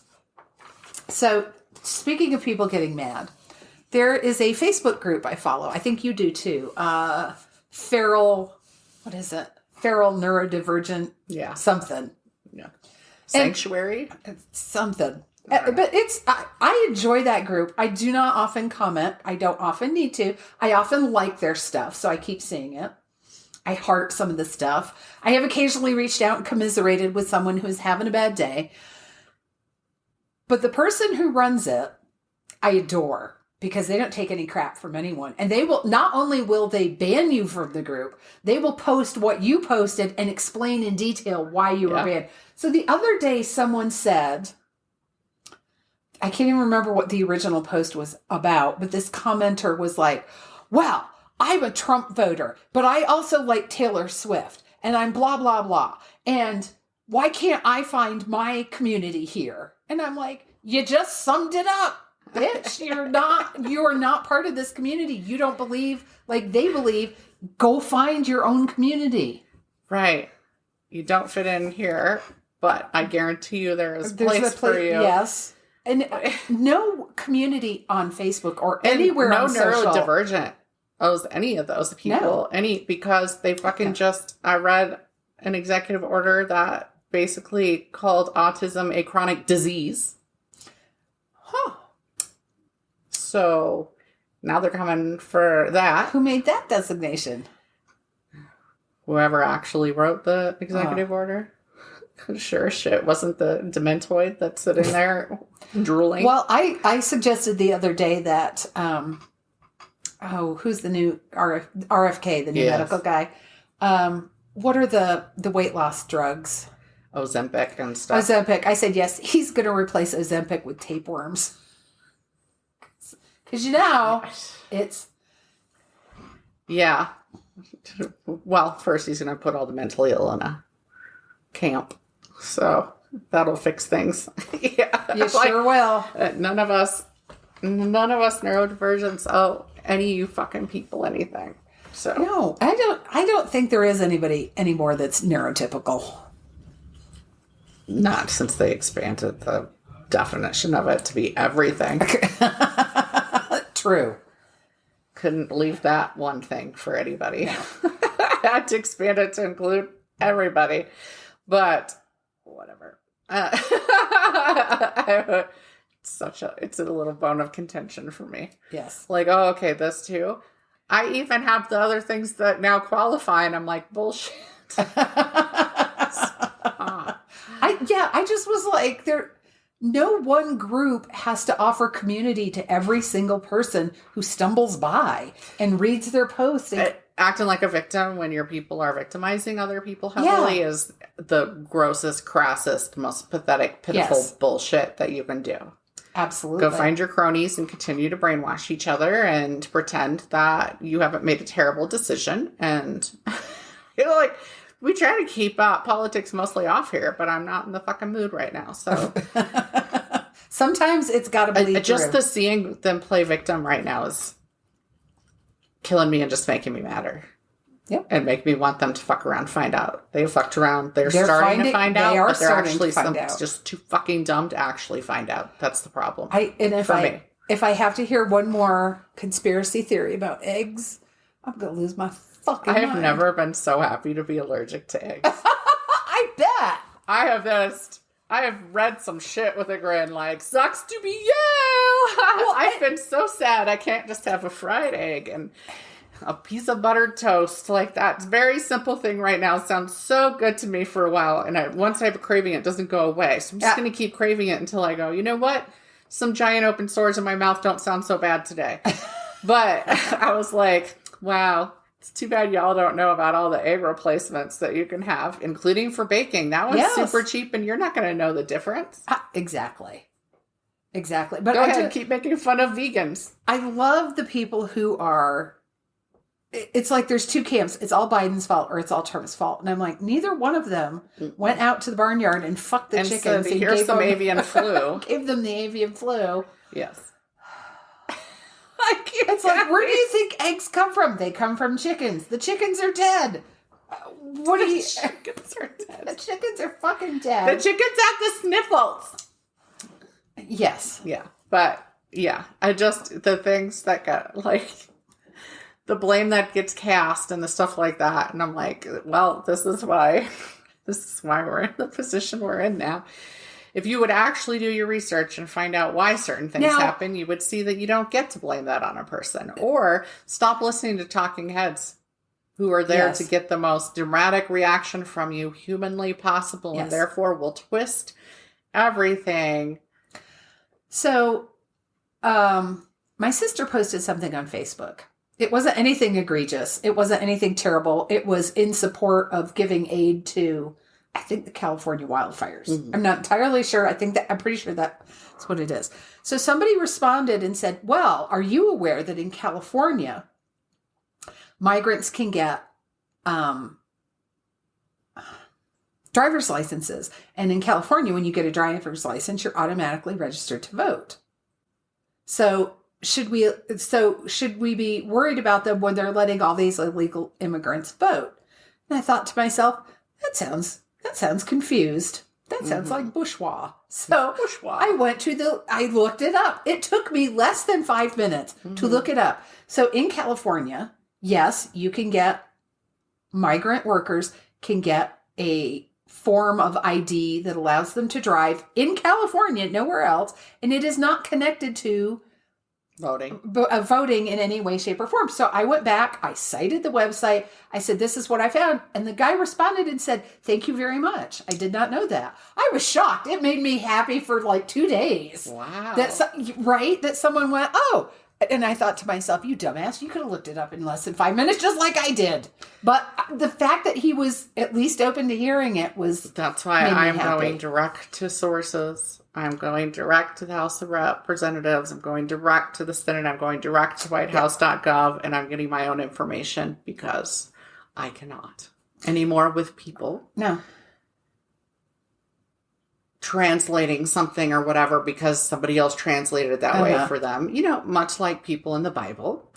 and taking that to mean something different and being alarmist and doing all that. Like, all right, actually go look up the thing. I haven't looked up the mentally ill in concentration camps thing, so I'll say that right there.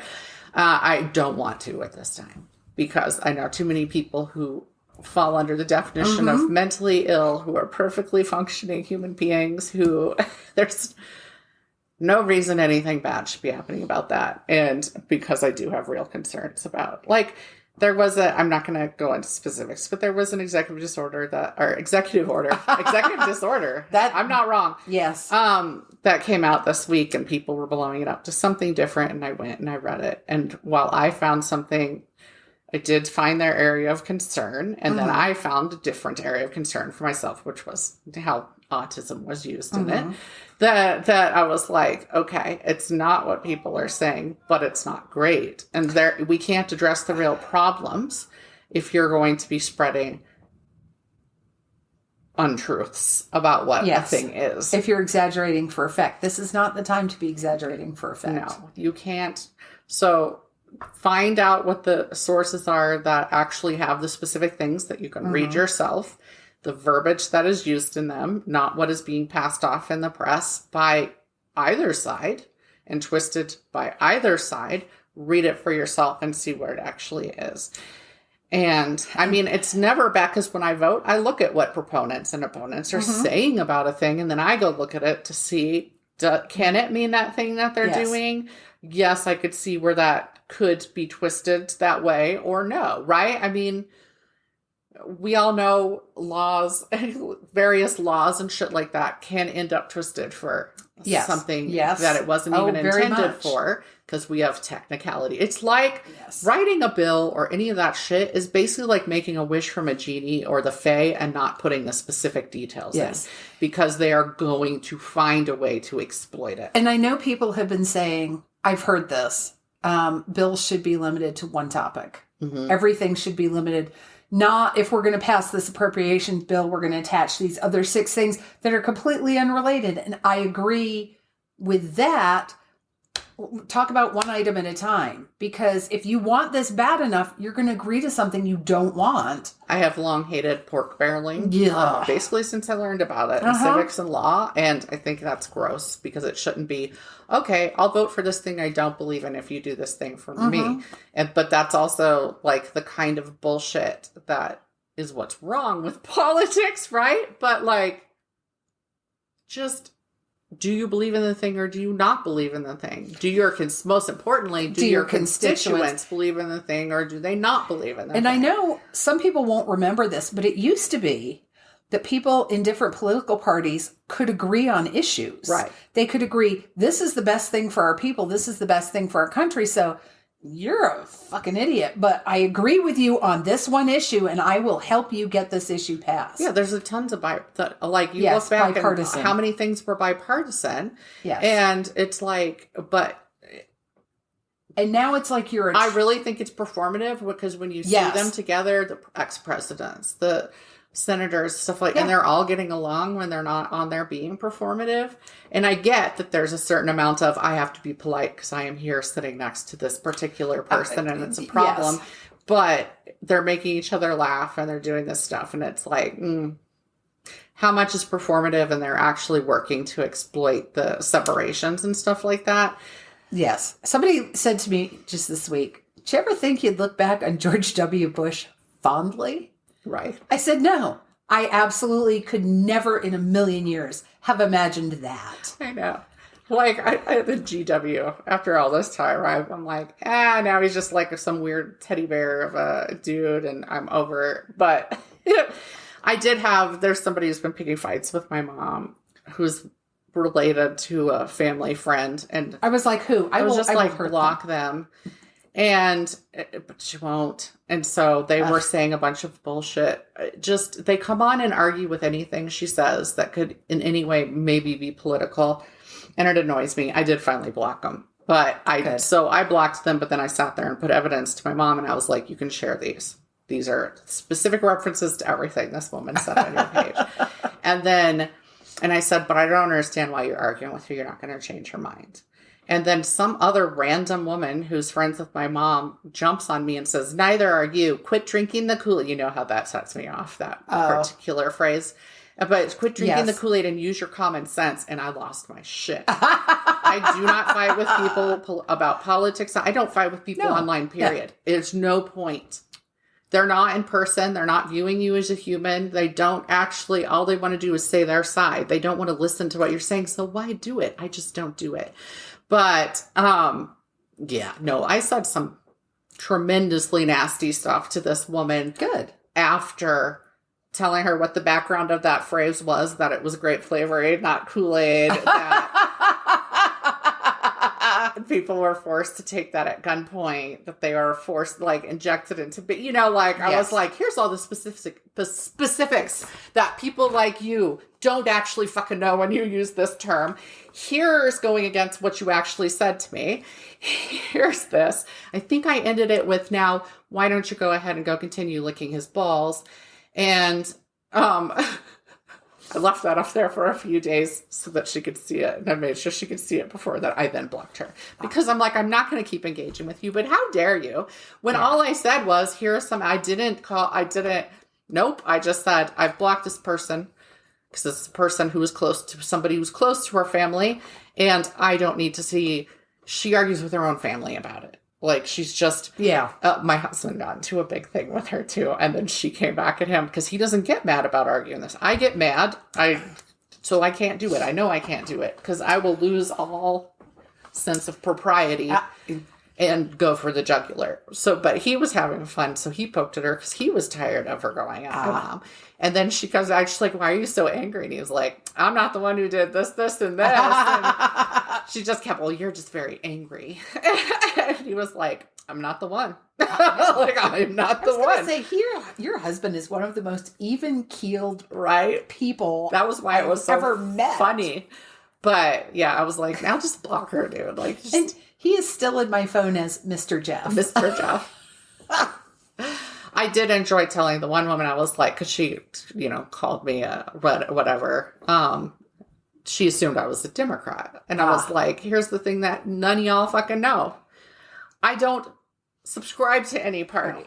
I am unaffiliated. Do I heavily lean liberal? I think that's clear. But I don't believe in the political parties, and I don't believe any of these motherfuckers have my best interests at heart. They have their best interests at heart, or they wouldn't continue getting all the benefits that they get. They have their wallets. Yes. So I was like, so you coming at me and accusing me of being something when you clearly are completely into this particular person isn't going to go the way you thought it was going to go. No. If I have an equal hatred for everybody, I love that. Which one of us can be calmest when discussing this? But yeah, blasted her. I think she reported me. And that's fine because I didn't actually get in trouble. And there's a part of me that's extremely pleased that she probably got that. We have an update on your reporting of Shannon Lawrence. And it was, this doesn't go against our guidelines. Bye, bitch. Don't fucking pick a fight with me. Somebody else picked a fight with me, and I'm in this caring for elderly parents group, right? And somebody said, I can't get my mom to hydrate, so I've had to rush her to the ER for dehydration multiple times. And I was like, listen, not with a parent, but I dealt with this with a child, and here are the solutions to this. And one of the things I threw out was because I was like, you have to do what you have to do, whether you're okay with that. Necessarily that would be something you did. Otherwise, you're trying to keep them alive and hydrated. And I threw out Gatorade as one of the options after saying, I've done fruit water. I've done the drops. I've done the IV, liquid IV or whatever it's called. I've done this, that. And boy, she was pissed about me using Gatorade at one point to hydrate my daughter. And she went off, and then she told me that if you don't believe me, then do your own research. And I was like, I have done my own research. And then she came back and she was like, well, I care about the health of kids and teenagers, even if you don't. Then I lost my shit. And then I was like, but they're coming for me. All I did was post something helpful. And I said in it, the thing that I learned that is the main thing for me is I learned you have to be flexible to pivot when they stop using the thing that you found that worked for this very brief time, to find a new thing until that doesn't work, and to find a new thing. But you just have to do what you have to do, and don't let anybody make you feel guilty about it. And there were other people. This bitch came after me, and before me, somebody had said, my father won't drink anything, so I give him vodka and squirt every day. That was okay to this woman. I'm like, but dye-free Gatorade was not okay to this woman. God damn. For real. And other people had said, she specifically chose me. Wow. To come at. And I was like, today is not your day, sis. Because I wasn't here to fight with anybody. No, somebody asked, rude. Somebody asked for advice. I had some information that I thought could be useful to them, and so I shared it. I left the group after I was done with her. I was okay, are we done? Great. Now I'm going to report you for everything you did, even though I know it won't go anywhere, because that will actually amuse me.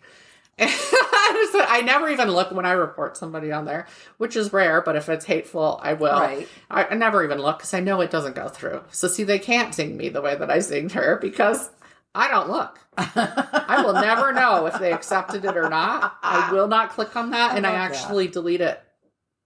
Don't show me this. I saw a woman post, she wasn't sure what to do. Her daughter had sent her an email outing herself. Mm-hmm. I think I'm gay.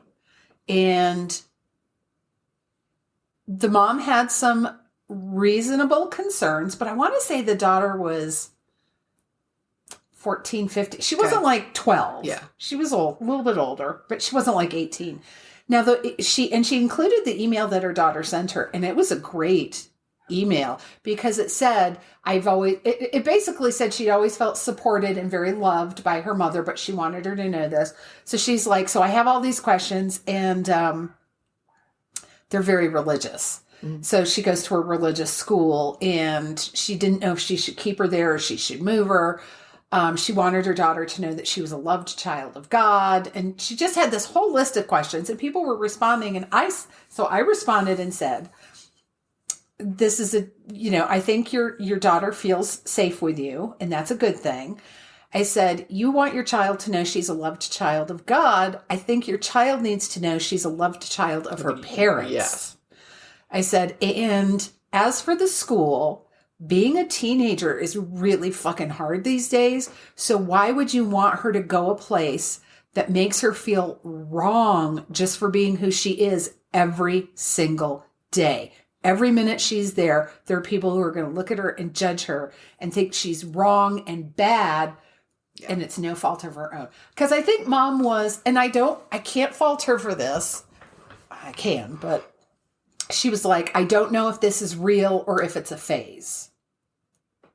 I get it. I'm so tired of hearing that. I heard that about my daughter from people so often. So I think, how can she know? I don't know. When the fuck did you know that you like the opposite sex? Yes. Now, if her child had been 10, maybe I could say I could give more weight to that. Like if her child was exploring, but I'm like, the child was old enough that I'm like, she's telling you what she is. Listen to her. Yeah. Yeah. And again, the kid obviously felt that they could safely go to their mother about it. And that's a good thing for them. Yeah, it is. And that was mostly what the messages were. Yeah. They were all but I'm like, I was just like, take your fucking kid out of that school. Didn't say it quite like that. But right. If you're being preached at and told that you're wrong. Yeah. That your existence is wrong. That is not a healthy place for you. No, because being a teenager is hard. And not every church and church school preaches that. That's the thing. If you need her to be in a religious school, then you go and you find out. You should be listening to what they're preaching anyway as a parent. Apparently, they had to sign some kind of statement. The parents and the kids had to sign some kind of statement that they would live by the school's beliefs and not support homosexuality or so. I can't remember how it was worded. Okay, then she should not be going there. And I was like, well, that was a fucking stupid thing to sign in the first place, wasn't it? Yeah, my son was in he actually went to a Methodist preschool because it was way cheaper to go to a religious preschool. And I was like, all right, because I will just say they amen would put to out, that. right? And all they weren't teaching religion or anything, but they would have, I think, once a month chapel or something. And then they would put, here's the lesson we're going to do. And I think I only ended up pulling him out. And you can pull your kid if you don't want them to go to this. I pulled him from one because it was gross to me. But the rest of them, they were, for little kids, they were purposely choosing. Was it Calvary? Yeah. Oh, that's where my kids went. Really? Yes. Yeah. I think when they did, because they would do like little feasts for Thanksgiving. I think they said grace maybe before. Yeah. And I was like, I have no problem. I realized people think that I just in general, I don't like organized religion because I don't like that people will take in any message that's thrown at them and decide that's right because this human individual has told them that's right. I have issues with stuff like that, with groupthink. Yes. I don't have a problem with somebody being religious and believing in something and taking power from that. I completely understand that people need that empowerment or whatever, that it's a support in their life. I'm totally for that. That is not the shit I'm against. I'm against the shit that's like harmful. Weaponizing it. Yes, weaponizing it. Politicizing. Exactly. That is the stuff that I'm against. And again, I went to so many y'all, probably most of you have not been to as many different kinds of churches as I have. And not just churches, places of worship for other religions as well. I think that was important. And it let me have my own brain instead of going to one the entire time that told me what to think.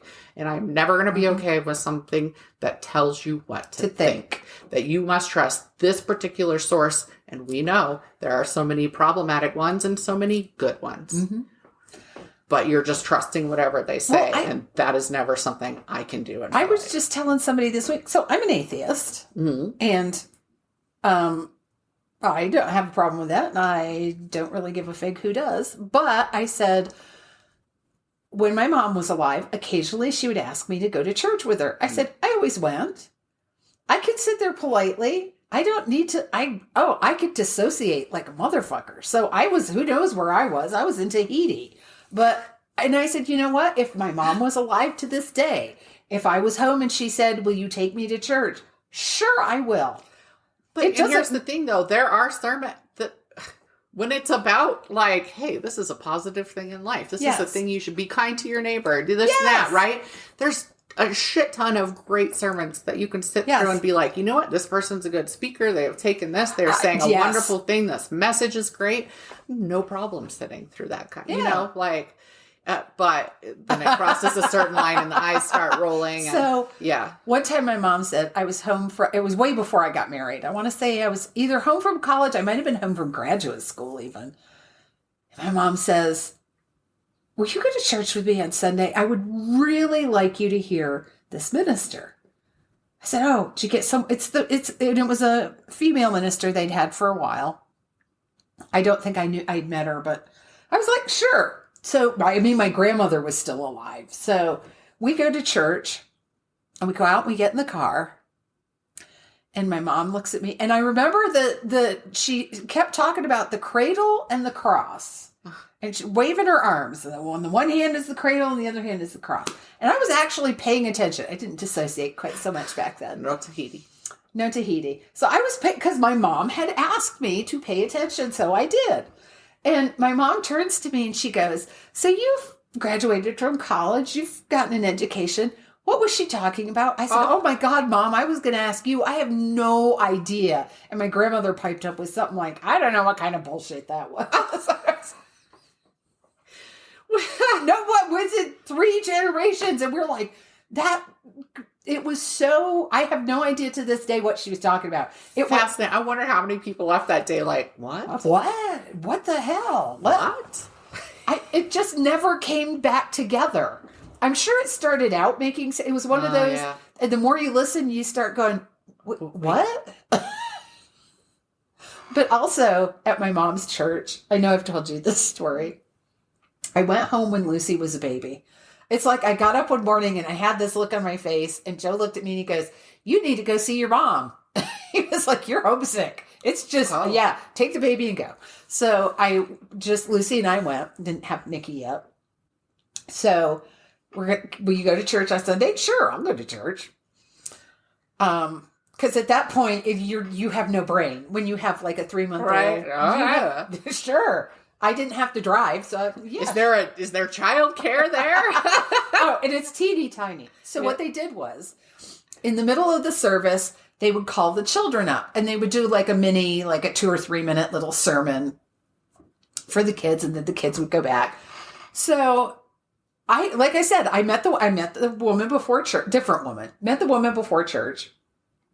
My mom introduces us, and so I'm sitting there in the pew, and I'm on the end because I'm thinking if Lucy kicks up a fuss, I got to get her out. Yeah. I want to be polite, and so, or if there's a diaper accident, so I got my. So they get ready to do the little children's portion, and this minister, who I do not know, I know she knows my mother, so it wasn't like a danger situation. She comes out in the audience and plucks my baby from my arms. And carries her up, and she's holding her and bouncing her up and down while she's talking to the little kids. And Lucy vomited all over her. Yeah. And it wasn't, Lucy just kind of looks up at her and just goes, blah.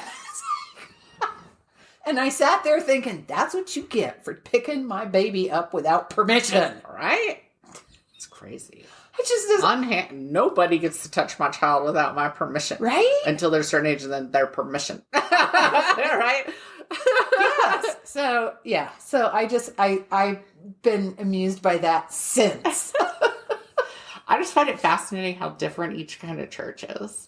And like, who made the kids come in and sit for the sermon at all? Like some of them you were in nursery school while they were. Oh, I've heard of those. Sunday school while they were in there. And then, because like I went to a Korean church here, and even as a teenager, they were like, no teenagers get to come in here for the sermons. So adults we would have our Sunday school. And I was like a teen, like early teen when I was going to to an all Korean church. And to be clear, I am not Korean, but my friend was half Korean. Half Korean, half Chinese. So anyway, it was a really fun church. Again, I think I mentioned it before because I'm always excited to say, they gave me noodles. The best tasting noodles because they had this whole little kitchen area. Yep. So we would go out and have our Sunday school for teens. We were separated from the little kids in a school bus that was parked in the back. I remember being out there in the rain, and boy, was that miserable and cold, and not all the windows closed all the way because it was an old bus. But anyway, so we would go out there, and then we come in, and we just hung around then for the rest of the time. The sermon time for the adults was just hours upon hours. They were in there. Oh. Yes. Oh. Now, it could be because different minister, different rules, right? But that's how it was. That's how we had time to go eat noodles and to go right. We'd already been in 2 hours or whatever it was of Sunday school stuff. Well, this was, because I grew up in a really tiny town. Mm-hmm. So if there were 20 people, it was jaw-dropping. Wow. So, they didn't make, now there have been, I think for a while, populations come and go. And I think for a while they did do church school in the back. Mm-hmm. And then after I had grown up and left, they started having coffee and cookies in the back. And I was like, these women could cook. If I knew there were homemade donuts in the back, yes, I would go to church. Right? No, I got noodles there. Yeah. I got fed when I went with a Jewish friend to temple. They had food, but they didn't. I was looking at it and I wanted more, and they were they gave us a cookie or something. I'm looking at this. I'm like, this is real food here. Why don't I get this real food? What is this? And they would shoot us off, and we had to go somewhere else. That was in elementary school. And then I will go to a church that feeds me. I know. I didn't get fed at the I went to also a all black church with a friend, and then but we got to go to a picnic. Oh. That's where they didn't feed me in church. When they met us at that picnic, and I was like, I'll come here again. Oh my God. I am deeply food led. Yes. If you want to give me food, I will come to a thing and chill. Except for a time, what are they? A vacation time. Timeshare. Timeshare. I'm not sitting through those puppies for anything. I've never been to one, so I would sit through one. So my husband grew up with no money, and his dad would do that every once in a while, take him and do a timeshare thing, and they'd have to listen to the things so that they could get the vacation. And so he's totally willing to do that. And I'm always like, I will not. Oh, yeah. I do not like being sold to. It's a thing for me. Or they want to talk to you about insurance. And I said to Joe, I keep saying, we should go get the free meal. And he's like, no, we can afford a meal. Yeah, right? There's things I'm like, I do not need to listen to whatever your spiel is. My current favorite religion is Korean fried chicken. So I'm sorry. I love that stuff. That's the way to my heart. Tell me I'm a good writer and buy me Korean fried chicken. You go there, we go to Gaya Masala and get our Indian food, and it's amazing. Yeah. Mango lassi. Wait, which? It's downtown. It's newer. Oh. It's less than a year old. I'm like, I do not know of what you speak. Oh, it's so good. Oh, I'll have to They have like a chili rubbed paneer, which is like the cheese blocks that are textured like tofu. Yeah. Paneer appetizer. That sometimes we just get that too. And I get my mango lassi because I have to have that every time, which is like a yogurt drink. Yes. It's good. I enjoy it. I just went there this last week with Christine. Nice. She's like, where are we eating? And I was like, well, if you don't know, it's Gaya Masala. It's right down the street. That's where we're going. Fair enough. So, yes. I'll do a lot of things for food. I was going to say, have you been to any other new restaurants recently? I have not. But we went to the warehouse for Valentine's Day, and it was a magnificent meal. I had this rockfish with etouffee over it. And normally we see the chef, but it was Valentine's Day, so it was slammed. And we saw his wife as we were getting ready to leave. She said, please stop by the window and just say hi to James. So I walked up and I said, because I'm a delicate flower, I said, that fucking fish was stupid good. It was so, I said, I can't rave enough about, I said, I've been to New Orleans. Nothing I had in New Orleans was better than what I had tonight. So I went to one in Denver, and I had been there before. It's been ages I had dinner there. This is not a place I want to go for dinner again. It's not because it was bad. Oh. It's a diner in downtown Denver called Sam's Number 3. Yes, I've been there. Yes, people recommend it all the time. First time I went there was the first time I went to Comic-Con. Ah. Okay. And so I would need a dinner, and it's right behind the hotel. Is it open at night? It's open for dinner. Yeah. Oh, okay. And it's like there's I've only been there for breakfast. So Greek and Mexican influences on the food. Mm-hmm. Okay. So there's a lot of there must be like a large group of Greeks in Denver. Because there's that other place we went. Uh-huh. So but anyway, so we had breakfast there. I had not had breakfast there before. And I ordered just yogurt and fruit. Mm-hmm. And it came out with such a heap of giant granola that they had made. Ooh. Which was I usually don't even do granola because that's like 5 trillion calories on top of the yogurt and the fruits you're eating. So anyway, really good food. But I had like the best chai there. Ooh. They had a kind of spicy, like a little heat to the chai. It was so good. And they make it there. That sounds good.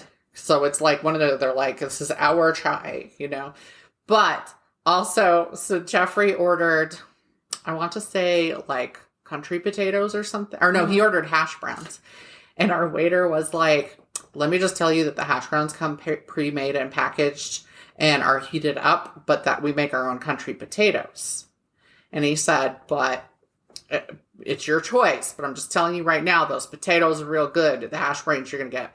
And so, he was like, oh, okay, then I'll get the country potato. And they were good, by the way. Mm-hmm. And then so after he changed his mind and ordered it, the guy goes, oh, that's good. Because I tell people, like, you want trash browns? You can have trash browns. But trash browns. He just wasn't going to call it that until we changed our minds. And I was like, that's great. Now we're going to carry that forward. These are trash browns. I like that. If I don't see you grating that potato, I don't want no trash browns. No.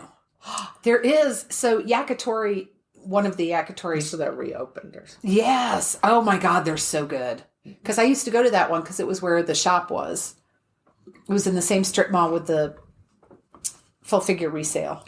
There's a Mexican place I want to try that also has a Mexican market that imports a bunch of stuff from not just Mexico, but around South America and the islands. I think it's called Sonoran Carniceria. Oh, out they east. Sell meat. Way the fuck out east. Yeah. Oh my God, their food is so good. That's what I've heard. And I like that they have the market. And when I was there, it's been a minute, but when I was there, I was so impressed because their meat counter is, you could do surgery in there. It was spotless and gleaming. It wasn't just clean. It was whatever's the next level. I mean, immaculate. Yeah. And I said to Jeff, we got to come out here and get steak sometime. Yeah, they have meat. And I was like, I'm going to check that out. Especially if they have bison, but they probably don't. That's not exactly a Mexican I do not remember. thing. That's an indigenous thing, though. It is. So, technically, they're indigenous. Yes. Yes. So, because, they're all getting arrested together. Anyway. Yes. So should we let people go now? We should. Now that we're digressing into... Because we could talk about food for hours. If Patrick was here, we probably would. That's right. I was just talking about, it's getting harder for me to find actual brewed iced tea at any of the restaurants and stuff anymore. They're bringing in those bag ones. I hate those. They taste like shit. That's not iced tea. It's travesty. And for that, Texas should invade us. Just it's for trash that. tea. I told him for yesterday, my husband, I was like, that's it. That's it. I've been against going back under the monarchy, but now they got to come in and they got to be like, what you've done to tea. It's unacceptable. I had someone questioning my beverage order because I was like, unsweetened iced tea. And they were like, why? Why? What is the point? There's no flavor. There's no sugar. There's no... And I was like, it's caffeine and it's bitter like my heart. Right? So, give me my fucking iced tea. So fuck off. It's my iced tea. So my treat on movie night is to get half and half. To get half sweet tea and half regular tea. And now the places that I was going before are either no longer doing the tea or they run out of it and won't make more. So if I get there when it's time for dinner, it's gone. It's not even late. It's like, it's 6:30 or whatever. Have you been to Pork Butt yet? Or are you still mad at them? They do not have, well, the first 2 times I was there, they did not have plain tea. They only had sweet tea.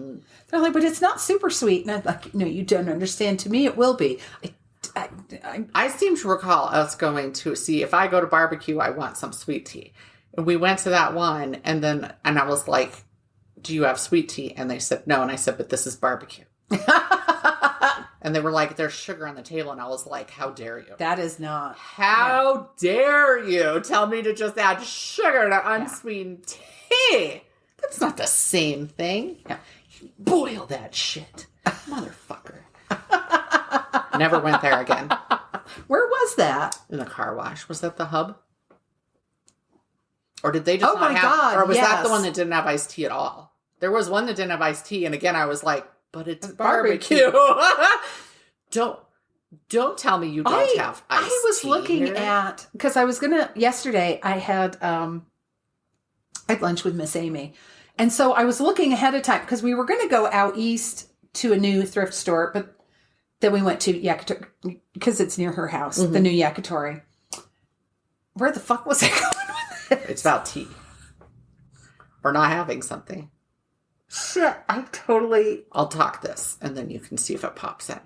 I can still go to Rudy's and get iced tea. I think they will always brew that iced tea because they do a heavy business of iced tea. And they have a little shop up front, so you don't have to wait in line for the food. You can go in and they have the soda and iced tea, soda machines and the iced tea canisters, we'll say, that you can get. And they brew it right there. They have the brewing set up for it. So I was like, but if I go into a barbecue joint when I'm eating fucking teriyaki madness or Qdoba or something and smell barbecue, I'm like, okay, so you understand now we have to come here later this week because I smelled barbecue. I smelled barbecue and now I must have it. I now remembered what I was going to say. Okay, see, it worked. You did. We went to Yakitori, but I was looking out east what was out there, and there's a new restaurant.